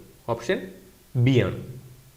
ഇനി 56 DC series motor is running at a rated speed. If the field winding is short circuited, then the motor will run at dangerously high speed എന്നുള്ളതാണ് അതിൻ്റെ കറക്റ്റ് ആൻസർ ആയിട്ട് വരുന്നത് കേട്ടോ. കാരണം സീരീസ് ഫീൽഡ് ഷോർട്ട് സർക്യൂട്ട് ചെയ്യുമ്പം series field resistance എന്ത് ചെയ്യും, 0 ആയി മാറും. സോ ഫ്ലക്സ് സാധാരണ രീതിയിൽ നിന്ന് കുറയും. നമുക്കറിയാം N is equal to EB/phi അല്ലേ, അപ്പം N ഹൈ ആവും എന്നുള്ളതാണ് ആൻസർ. ട്രാൻസ്ഫോമർ ഈസ് ഒരു ട്രാൻസ്ഫോമർ കോൺസ്റ്റൻറ്റ് ഫ്ലക്സ് ഡിവൈസ് ആണ്, ഫേസ് ഷിഫ്റ്റിംഗ് ഡിവൈസ് ആണ്, നെഗറ്റീവ് ഫീഡ്ബാക്ക് സർക്യൂട്ടാണ്. ഇതൊക്കെ നമ്മൾ പഠിക്കുന്നത് തന്നെയാണ് കേട്ടോ. So all of the above എന്നുള്ളതാണ് correct answer. 57 which winding structure requires more insulation. Sandwich winding എന്നുള്ളതാണ് അതിൻ്റെ കറക്റ്റ് ആയിട്ടുള്ള answer. If the load power factor of transformer is 0.85 lagging. Okay, ഒരു ട്രാൻസ്ഫോമറിൻ്റെ ലോഡ് പവർ ഫാക്ടർ എത്രയാണ്, 0.85 ലാഗിങ് ആണ്. അങ്ങനെയാണെങ്കിൽ primary power factor എത്രയായിരിക്കും എന്നാണ് ചോദ്യം. സോ എന്തായാലും അതിനേക്കാൾ കൂടില്ല അല്ലേ, മനസ്സിലാക്കുക. ഓൾറെഡി ലോഡ് വർക്ക് ചെയ്യുന്നത് ഈ പവർ ഫാക്ടറില്ല, അപ്പോൾ പ്രൈമറി പവർ ഫാക്ടർ അതിനേക്കാൾ കുറച്ച് കുറവായിരിക്കും. 0.8 ആണ് best answer. You can select കേട്ടോ. ഓപ്ഷൻ എ ആണ് വരിക. 60 ratio error of a current transformer mainly depends upon. So ഇതിൻ്റെ ആൻസർ ആദ്യം കൊടുത്തിരുന്നത് ഓപ്ഷൻ ബി എന്നുള്ള രീതിയിലായിരുന്നു, eddy current loss of the current core എന്നായിരുന്നു. പിന്നീട് ഫൈനൽ ആൻസർ കീ വരുന്ന സമയത്ത് ഈ ഒരു ക്വസ്റ്റ്യൻ ഡിലീറ്റ് ചെയ്യപ്പെട്ടു. ഇതൊക്കെ ടൈം കൺസ്യൂമിങ്ങിന് കാരണമായിട്ടുള്ള കുറേ ചോദ്യങ്ങളാണ്. Next 61 skewing of squirrel cage rotor bar does not eliminate. Skewing എന്താണ് എലിമിനേറ്റ് ചെയ്യാത്തത് എന്ന ചോദ്യം. ഓക്കെ, അത് സ്പേസ് ഹാർമോണിക്സ് ആണ്. കോഗിങ്ങും ക്രോളിങ്ങും മാഗ്നറ്റിക് ഹമ്മിങ്ങും ഒക്കെ ഒരു വിധത്തിൽ കുറക്കും. Next 62 slip ring induction motor has dash excitation current and dash full load power factor as compare to squirrel cage induction motor. ഇതാദ്യം ഇതിൻ്റെ ആൻസർ ഓപ്ഷൻ ബി എന്നായിരുന്നു, പിന്നീട് അത് ഫൈനൽ ആൻസർ കീയിൽ ഓപ്ഷൻ ഡിയിലേക്ക് മാറി. ഓക്കെ, ഓർത്തിരിക്കുക. Next the supply voltage to an induction motor is 192 volt instead of 240. Determine reduction in starting current in percentage. Okay, 240 നിന്ന് 192ലേക്ക് വന്നു. അപ്പോൾ എത്രയാ, 20% ആയ 48 വോൾട്ടാണ് കുറഞ്ഞുള്ളത്. 20% കുറഞ്ഞു. അങ്ങനെയാണെങ്കിൽ സ്റ്റാർട്ടിങ് കറണ്ടും അതേ പെർസെൻറ്റേജ് തന്നെ കുറയുന്നു എന്നുള്ളതാണ് answer. 2 identical alternator each are rated 25 MVA 11 kV having subtransient reactance 10% are connected in parallel. Short circuit level at the bus bar is. Okay, ഇപ്പോൾ 2 ആൾട്ടർനേറ്റേഴ്സ് ഉണ്ട്. അതിൻ്റെ rating 25 MVA 11 kV, subtransient reactance 10% ആണ്. അപ്പോൾ നിങ്ങൾ മനസ്സിലാക്കുക. 0.1 ആണ് ഒന്നിൻ്റെ റിയാക്റ്റൻസ്, മറ്റേതും 0.1. രണ്ടും പാരലായാൽ അതിൻ്റെ റിയാക്റ്റൻസ് 0.05 കിട്ടും. ഓക്കെ, ഇതാണ് അതിൻ്റെ റിയാക്റ്റൻസ് വരിക. അപ്പോൾ 10% പറയുമ്പം 0.1. ഓക്കെ, രണ്ടെണ്ണം പാരലാകുമ്പോൾ 0.05. അപ്പോൾ ഇതാണ് അതിൻ്റെ എക്സ് വാല്യൂ പറയുന്നത് 0.05. നമ്മൾ സാധാരണ പറയാം ഷോർട്ട് സർക്യൂട്ട് കറണ്ട് പറയുന്നത് ISC എന്ന് പറയുന്നത് 1/x ആണ് വരിക. അപ്പം 1/0.05 എന്ന് പറയുമ്പം 20 എന്ന് കിട്ടും. ഇത് പെർ യൂണിറ്റ് ആണ്. This is in per unit. നമുക്കതിനെ ഷോർട്ട് സർക്യൂട്ട് ലെവൽ കാണണമെങ്കിൽ അതിനെ ഈ MVA കൊണ്ട് മൾട്ടിപ്ലൈ ചെയ്യണം. 20 × 25 എത്രയാണ്? 500 MVA. ഓപ്ഷൻ എ ആണ് കറക്റ്റ് ആൻസർ. വളരെ സിമ്പിൾ അല്ലേ? In a synchronous generator ratio of short circuit current to open circuit voltage. അത് ഇൻവേഴ്സ് ആണ് നമുക്ക് സിങ്ക്രണസ് റിയാക്റ്റൻസ്. ഓക്കെ, ഇൻവേഴ്സ് ആണ് synchronous reactance. Open circuit voltage by short circuit current ആണെങ്കിൽ synchronous reactance ആണ്. നമ്മൾ ചോദിച്ചാൽ എന്താ? അതിൻ്റെ ഓപ്പോസിറ്റ് അല്ലേ? അപ്പോൾ സിങ്ക്രണസ് അഡ്മിറ്റൻസ് എന്നുള്ളതാണ് കറക്റ്റ് ആയിട്ടുള്ള ആൻസർ കേട്ടോ. Option C. A synchronous motor is said to be over excited when it's operated at dash power factor. Over excited ആകുമ്പോൾ അത് ലീഡിങ് പവർ ഫാക്ടറിൽ ആയിരിക്കണം. Okay, next reluctance motor is basically. Okay, reluctance motor എന്ന് പറയുന്നത് basically it is a single phase മോട്ടറാണ്. നമുക്കറിയാം single phase synchronous മോട്ടോറാണ്. Step angle of a stepper motor is 5 degree. Stepping frequencies 3600 pulses per second. Then shaft speed will be. ഇത് വളരെ സിമ്പിളായിട്ടുള്ള ചോദ്യമാണ്. നിങ്ങൾക്ക് കൃത്യമായിട്ടുള്ള ധാരണ ഇല്ലെങ്കിലും നിങ്ങൾക്ക് ഇതിൻ്റെ യൂണിറ്റൊക്കെ വെച്ചിട്ട് കണ്ടുപിടിക്കാം. സ്റ്റെപ്പിംഗ് ഫ്രീക്വൻസി എന്താ? 3600 pulses per second. Okay, 3600 pulse, ഇത്രയും പൾസ് പെർ സെക്കൻഡ്. ഇനി ഒരു പൾസിൻ്റെ ആംഗിൾ എത്രയാണ്? 5 ഡിഗ്രി. അപ്പോൾ ഇതിനൊന്ന് നിങ്ങൾ ഈ 5 കൊണ്ട് മൾട്ടിപ്ലൈ ചെയ്താൽ പോരെ? 3600 × 5 ഇത്രയും ഡിഗ്രി. ഓക്കെ, ഇത്രയും ഡിഗ്രി പെർ സെക്കൻഡാണ്. മൾട്ടിപ്ലൈ ചെയ്തേ, അപ്പോൾ എത്ര കിട്ടും? 18,000 ഡിഗ്രി പെർ സെക്കൻഡ്. നമുക്കറിയാം ഒരു പ്രാവശ്യം റൊട്ടേറ്റ് ചെയ്ത് വരുന്ന സമയത്ത് എത്ര ഡിഗ്രി കവർ ആവും? 360 ഡിഗ്രി അല്ലേ? അപ്പം 18,000 ഡിവൈഡ് ബൈ 360 ചെയ്യും, എത്ര കിട്ടും? 50 ആണോ? 50. അപ്പോൾ 50 റൊട്ടേഷൻ വന്നു അല്ലേ? 50 റൊട്ടേഷൻ. താഴെ ഒരു സെക്കൻഡ് ഇല്ലേ? Per second. 50 rotation per second. RPS അതന്നല്ലേ സാധനം? യെസ്. സോ 50 RPS എന്നുള്ളതാണ് correct answer. When a UJT is used for triggering an SCR, the wave shape of the voltage obtained from the UJT circuit is A. Okay, so then answer is option D, sawtooth waveform ആണ്. TRIAC ഒരു 3 terminal device ആണെന്ന് നമുക്ക് അറിയാം. അതിന് വേറെ നിങ്ങൾക്ക് ഡൗട്ടൊന്നുമില്ല. It is a bi directional switch ആണ്, 3 ടെർമിനൽ ഡിവൈസ് ആണ്. കറക്റ്റ് സ്റ്റേറ്റ്മെൻറ്റ് ഏതാണെന്ന് ചൂസ് ചെയ്യുക. MOSFET is a voltage controlled അല്ലേ? നമുക്കിപ്പം BJT ആണെങ്കിലോ, BJT എന്ന് പറയുന്നത് ഒരു കറണ്ട് കൺട്രോൾഡാണ് അല്ലേ? നമുക്കറിയാം IC = ബീറ്റ IB എന്നൊക്കെ അറിയാം. മോസ്ഫെറ്റ് എന്താണ്? വോൾട്ടേജ് കൺട്രോൾഡ് ആണ്. Next, an SCR is turned off by reducing gate voltage. നമുക്ക് സാധാരണ ഹോൾഡിംഗ് കറണ്ടിൽ താഴെ കൊണ്ടുവരുമ്പോഴാണ് SCRന് ഓഫ് ചെയ്യാൻ വേണ്ടി പറ്റുക അല്ലേ? സോ ഇവിടെ ആദ്യം ഇതിൻ്റെ ആൻസർ ഉണ്ടായിരുന്നത് ഓപ്ഷൻ B ആയിരുന്നു. എന്നാൽ ഫൈനൽ കീയിൽ നൺ ഓഫ് ദി എബോവ് എന്നുള്ള രീതിയിൽ ആൻസർ മാറ്റിയിട്ടുണ്ട് കേട്ടോ. ഓപ്ഷൻ ആ രീതിയിൽ ചേഞ്ച് ആയിട്ടുണ്ട്. അപ്പോൾ ഞാൻ പറയുന്നത് ഇതാണ്, ഇപ്പോൾ നൺ ഓഫ് ദി എബോവ് എന്നുള്ള ഓപ്ഷൻ ഒന്നും പലരും ശ്രദ്ധിക്കില്ല.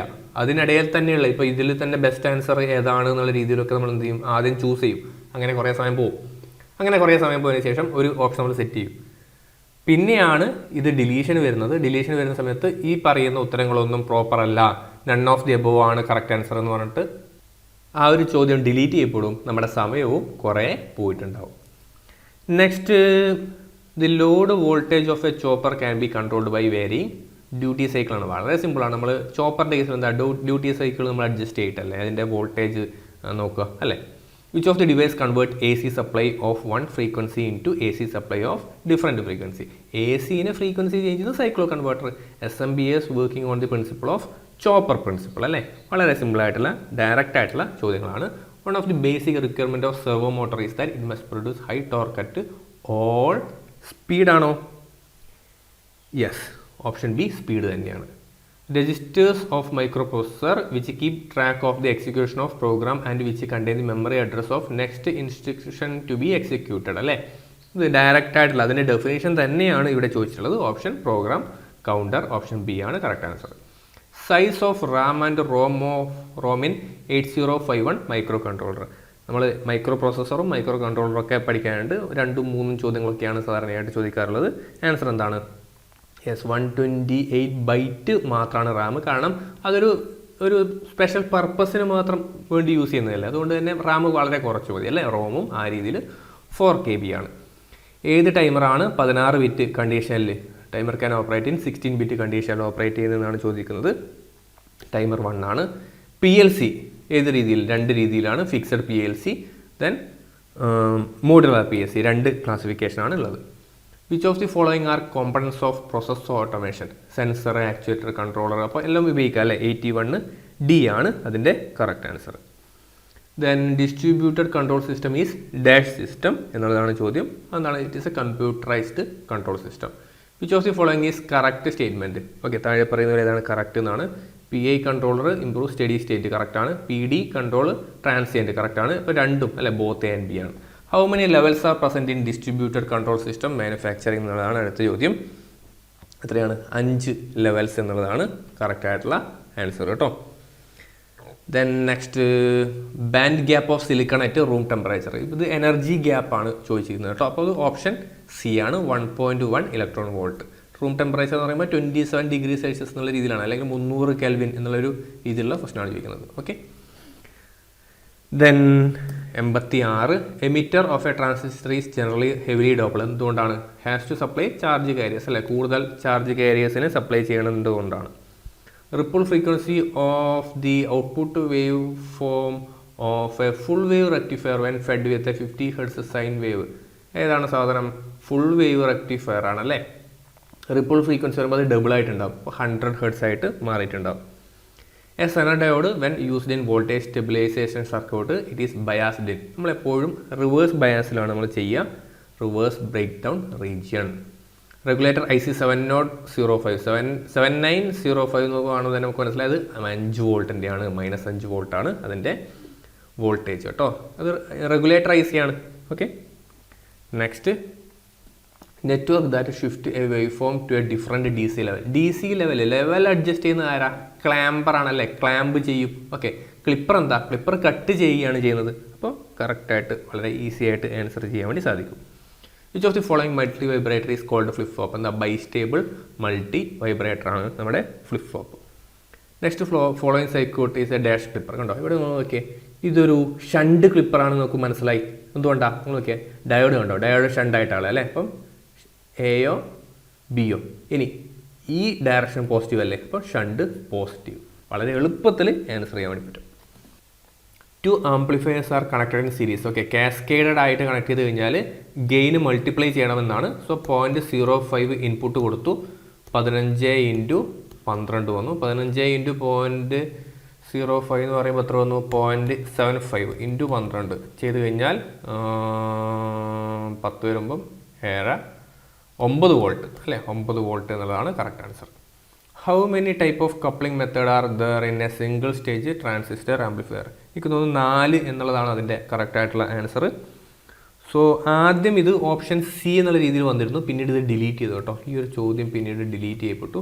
സാധാരണ ഒരു 4 രീതിയിലാണ്. ഇപ്പോൾ RC കപ്ലിംഗ്, ട്രാൻസ്ഫോമർ കപ്ലിംഗ്, പിന്നെ ഡയറക്റ്റ് കപ്ലിംഗ്, ഇമ്പിഡൻസ് കപ്ലിംഗ്, ആ രീതിയിൽ നമ്മൾ പറഞ്ഞിട്ടുള്ളത്. പിന്നെ എന്തുകൊണ്ടാണ് ഇത് ഡിലീറ്റ് ചെയ്തത് എനിക്ക് മനസ്സിലായിട്ടില്ല. നിങ്ങൾക്ക് അറിയാമെങ്കിൽ ഒന്ന് കമൻറ്റ് ചെയ്യാം കേട്ടോ. ഫൈനലി ഇത് ഡിലീറ്റഡ് ആയിരുന്നു. Consider the following statement Schmitt trigger സർക്യൂട്ടിനെ കുറിച്ചിട്ടുള്ളതാണ്.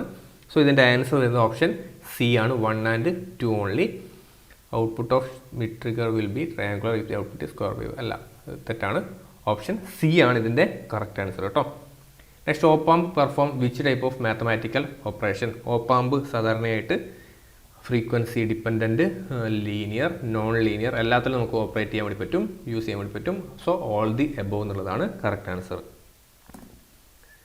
Then what is the value to be considered for a don't care condition? Don't care കണ്ടീഷനിൽ നമ്മൾ അവിടെ എക്സൽ ഇട്ട് കൊടുക്കുക. അവിടെ നമുക്ക് 0 വരാം, 1 വരാം അല്ലേ. ഏത് വാല്യൂ കൊടുക്കാം. ഇനി നമ്പർ 0 or 1 എയ്തർ. ഇനി JK ഫ്ലിപ്പ് ഫ്ലോപ്പ് ജെയും കെയും സെയിം ആണെങ്കിൽ resultant flip flop T flip flop ആയിരിക്കും അല്ലേ. 98A ആണ്. Ripple counter also called asynchronous കൗണ്ടറാണ്. Based on how data is entered or shifted out. Shift registers are classified into നാല് രീതിയിലാണ്. നമ്മൾ series in, series out, series in parallel out, parallel in parallel out, parallel in series out. ആ രീതിയിൽ 4 രീതിയിലാണ് ഇതിനെ classify ചെയ്തിട്ടുള്ളത്. അപ്പോൾ എങ്ങനെയുണ്ട് ഈ ഒരു ക്വസ്റ്റ്യൻ പേപ്പർ? ഞാൻ നേരത്തെയും പറഞ്ഞത് തന്നെയാണ്, ഭയങ്കര ടഫ് എന്നല്ല, കൂടുതൽ കൺസെപ്റ്റ് ഓറിയൻറ്റഡ് എന്നല്ല, എന്നാൽ കൺഫ്യൂഷൻ ഉള്ള, ഓപ്ഷൻസ് കൺഫ്യൂസിങ് ആയിട്ടുള്ള രീതിയിലുള്ള ഒരു ടൈപ്പ് ഓഫ് ക്വസ്റ്റ്യൻ പേപ്പർ ആയിരുന്നു. കുറച്ച് ടൈം കൺസ്യൂമിംഗ് ഒക്കെ ആയിട്ട് വരുന്ന ഒരു ചോദ്യ പേപ്പറായിട്ടാണ് കൺസിഡർ ചെയ്യുന്നത്. അതിൻ്റെ കട്ട് ഓഫിനെ കുറിച്ചൊക്കെ ഞാൻ ആദ്യം പറഞ്ഞു, അതേപോലെ 8 ചോദ്യങ്ങൾ ഡിലീറ്റ് ചെയ്യപ്പെട്ടെന്നൊക്കെ പറഞ്ഞു. അപ്പോൾ അത്തരത്തിൽ നോക്കുന്ന സമയത്ത് ഒരു നല്ല ഒരു എക്സ്പീരിയൻസ് ഈ ഒരു പരീക്ഷ എഴുതിയതിനു ശേഷം ഉണ്ടായിട്ടില്ല. ഒരു നല്ലൊരു പരീക്ഷ എഴുതി എന്നുള്ളൊരു തോന്നലുണ്ടായിട്ടില്ല. എന്നിരുന്നാലും ഓക്കെ എന്നുള്ളൊരു രീതിയിലും ഞാൻ എഴുതിയ ഒരു പരീക്ഷയായിരുന്നു ഇത്. അപ്പോൾ ഈ പരീക്ഷയെക്കുറിച്ചുള്ള ഒരു അനാലിസിസും അത് കൂടാണ്ട് മുഴുവൻ ചോദ്യങ്ങളും നമ്മളിവിടെ ഡിസ്കസ് ചെയ്തിട്ട്, അപ്പോൾ നിങ്ങളുടെ അഭിപ്രായങ്ങളും നിർദ്ദേശങ്ങളൊക്കെ താഴെ കമൻറ്റ് ചെയ്യുക. നിങ്ങൾക്ക് ഇതേപോലെ ചെയ്യണമെന്ന് താല്പര്യമുള്ള ഏതെങ്കിലും ക്വസ്റ്റ്യൻ പേപ്പേഴ്സ് ഉണ്ടെങ്കിൽ അതുകൂടി ഒന്ന് താഴെ കമൻറ്റ് ചെയ്ത് കഴിഞ്ഞാൽ നമുക്ക് ഡിസ്കസ് ചെയ്യാം കേട്ടോ.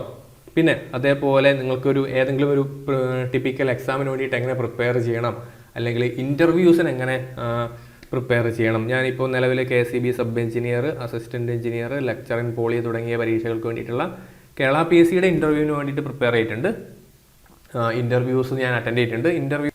അപ്പോൾ അത്തരത്തിൽ ഇൻ്റർവ്യൂ എക്സ്പീരിയൻസ് ഷെയർ ചെയ്തുകൊണ്ടുള്ള വീഡിയോസ് വേണമെങ്കിൽ നമുക്ക് ചെയ്യാം. അതേപോലെ ഏതെങ്കിലും ഒരു എക്സാമിന് വേണ്ടിയിട്ട് ഏത് രീതിയിൽ പ്രിപ്പയർ ചെയ്യണം എന്ന് പറഞ്ഞിട്ടുള്ള വീഡിയോസൊക്കെ വേണമെങ്കിൽ നമുക്ക് ചെയ്യാം, നിങ്ങൾ ആവശ്യപ്പെടുകയാണെങ്കിൽ. ഓക്കെ, അതേപോലെ നിങ്ങൾക്ക് വേറെ ഏതെങ്കിലും ഒരു രീതിയിൽ, വേറെ ഏതെങ്കിലും ഒരു പെർട്ടിക്കുലർ ഏരിയയിൽ നിങ്ങൾക്ക് വീഡിയോസ് കാണണമെന്നുണ്ടെങ്കിൽ താഴെ കമൻറ്റ് ചെയ്യുക, നമുക്ക് സമയം പോലെ ചെയ്യാം കേട്ടോ. സോ അത്ര മാത്രമേ ഉള്ളൂ. ആദ്യമായിട്ട് കാണുന്നവരാണെങ്കിൽ ഈ ഒരു ചാനൽ ഒന്ന് സബ്സ്ക്രൈബ് ചെയ്യുക, വീഡിയോ ഒന്ന് ലൈക്ക് ചെയ്യുക, നിങ്ങളുടെ സുഹൃത്തുക്കൾക്ക് വേണ്ടി ഒന്ന് ഷെയർ ചെയ്ത് കൊടുക്കുക. നമുക്കിനി മറ്റൊരു വീഡിയോയിൽ കാണാം. താങ്ക്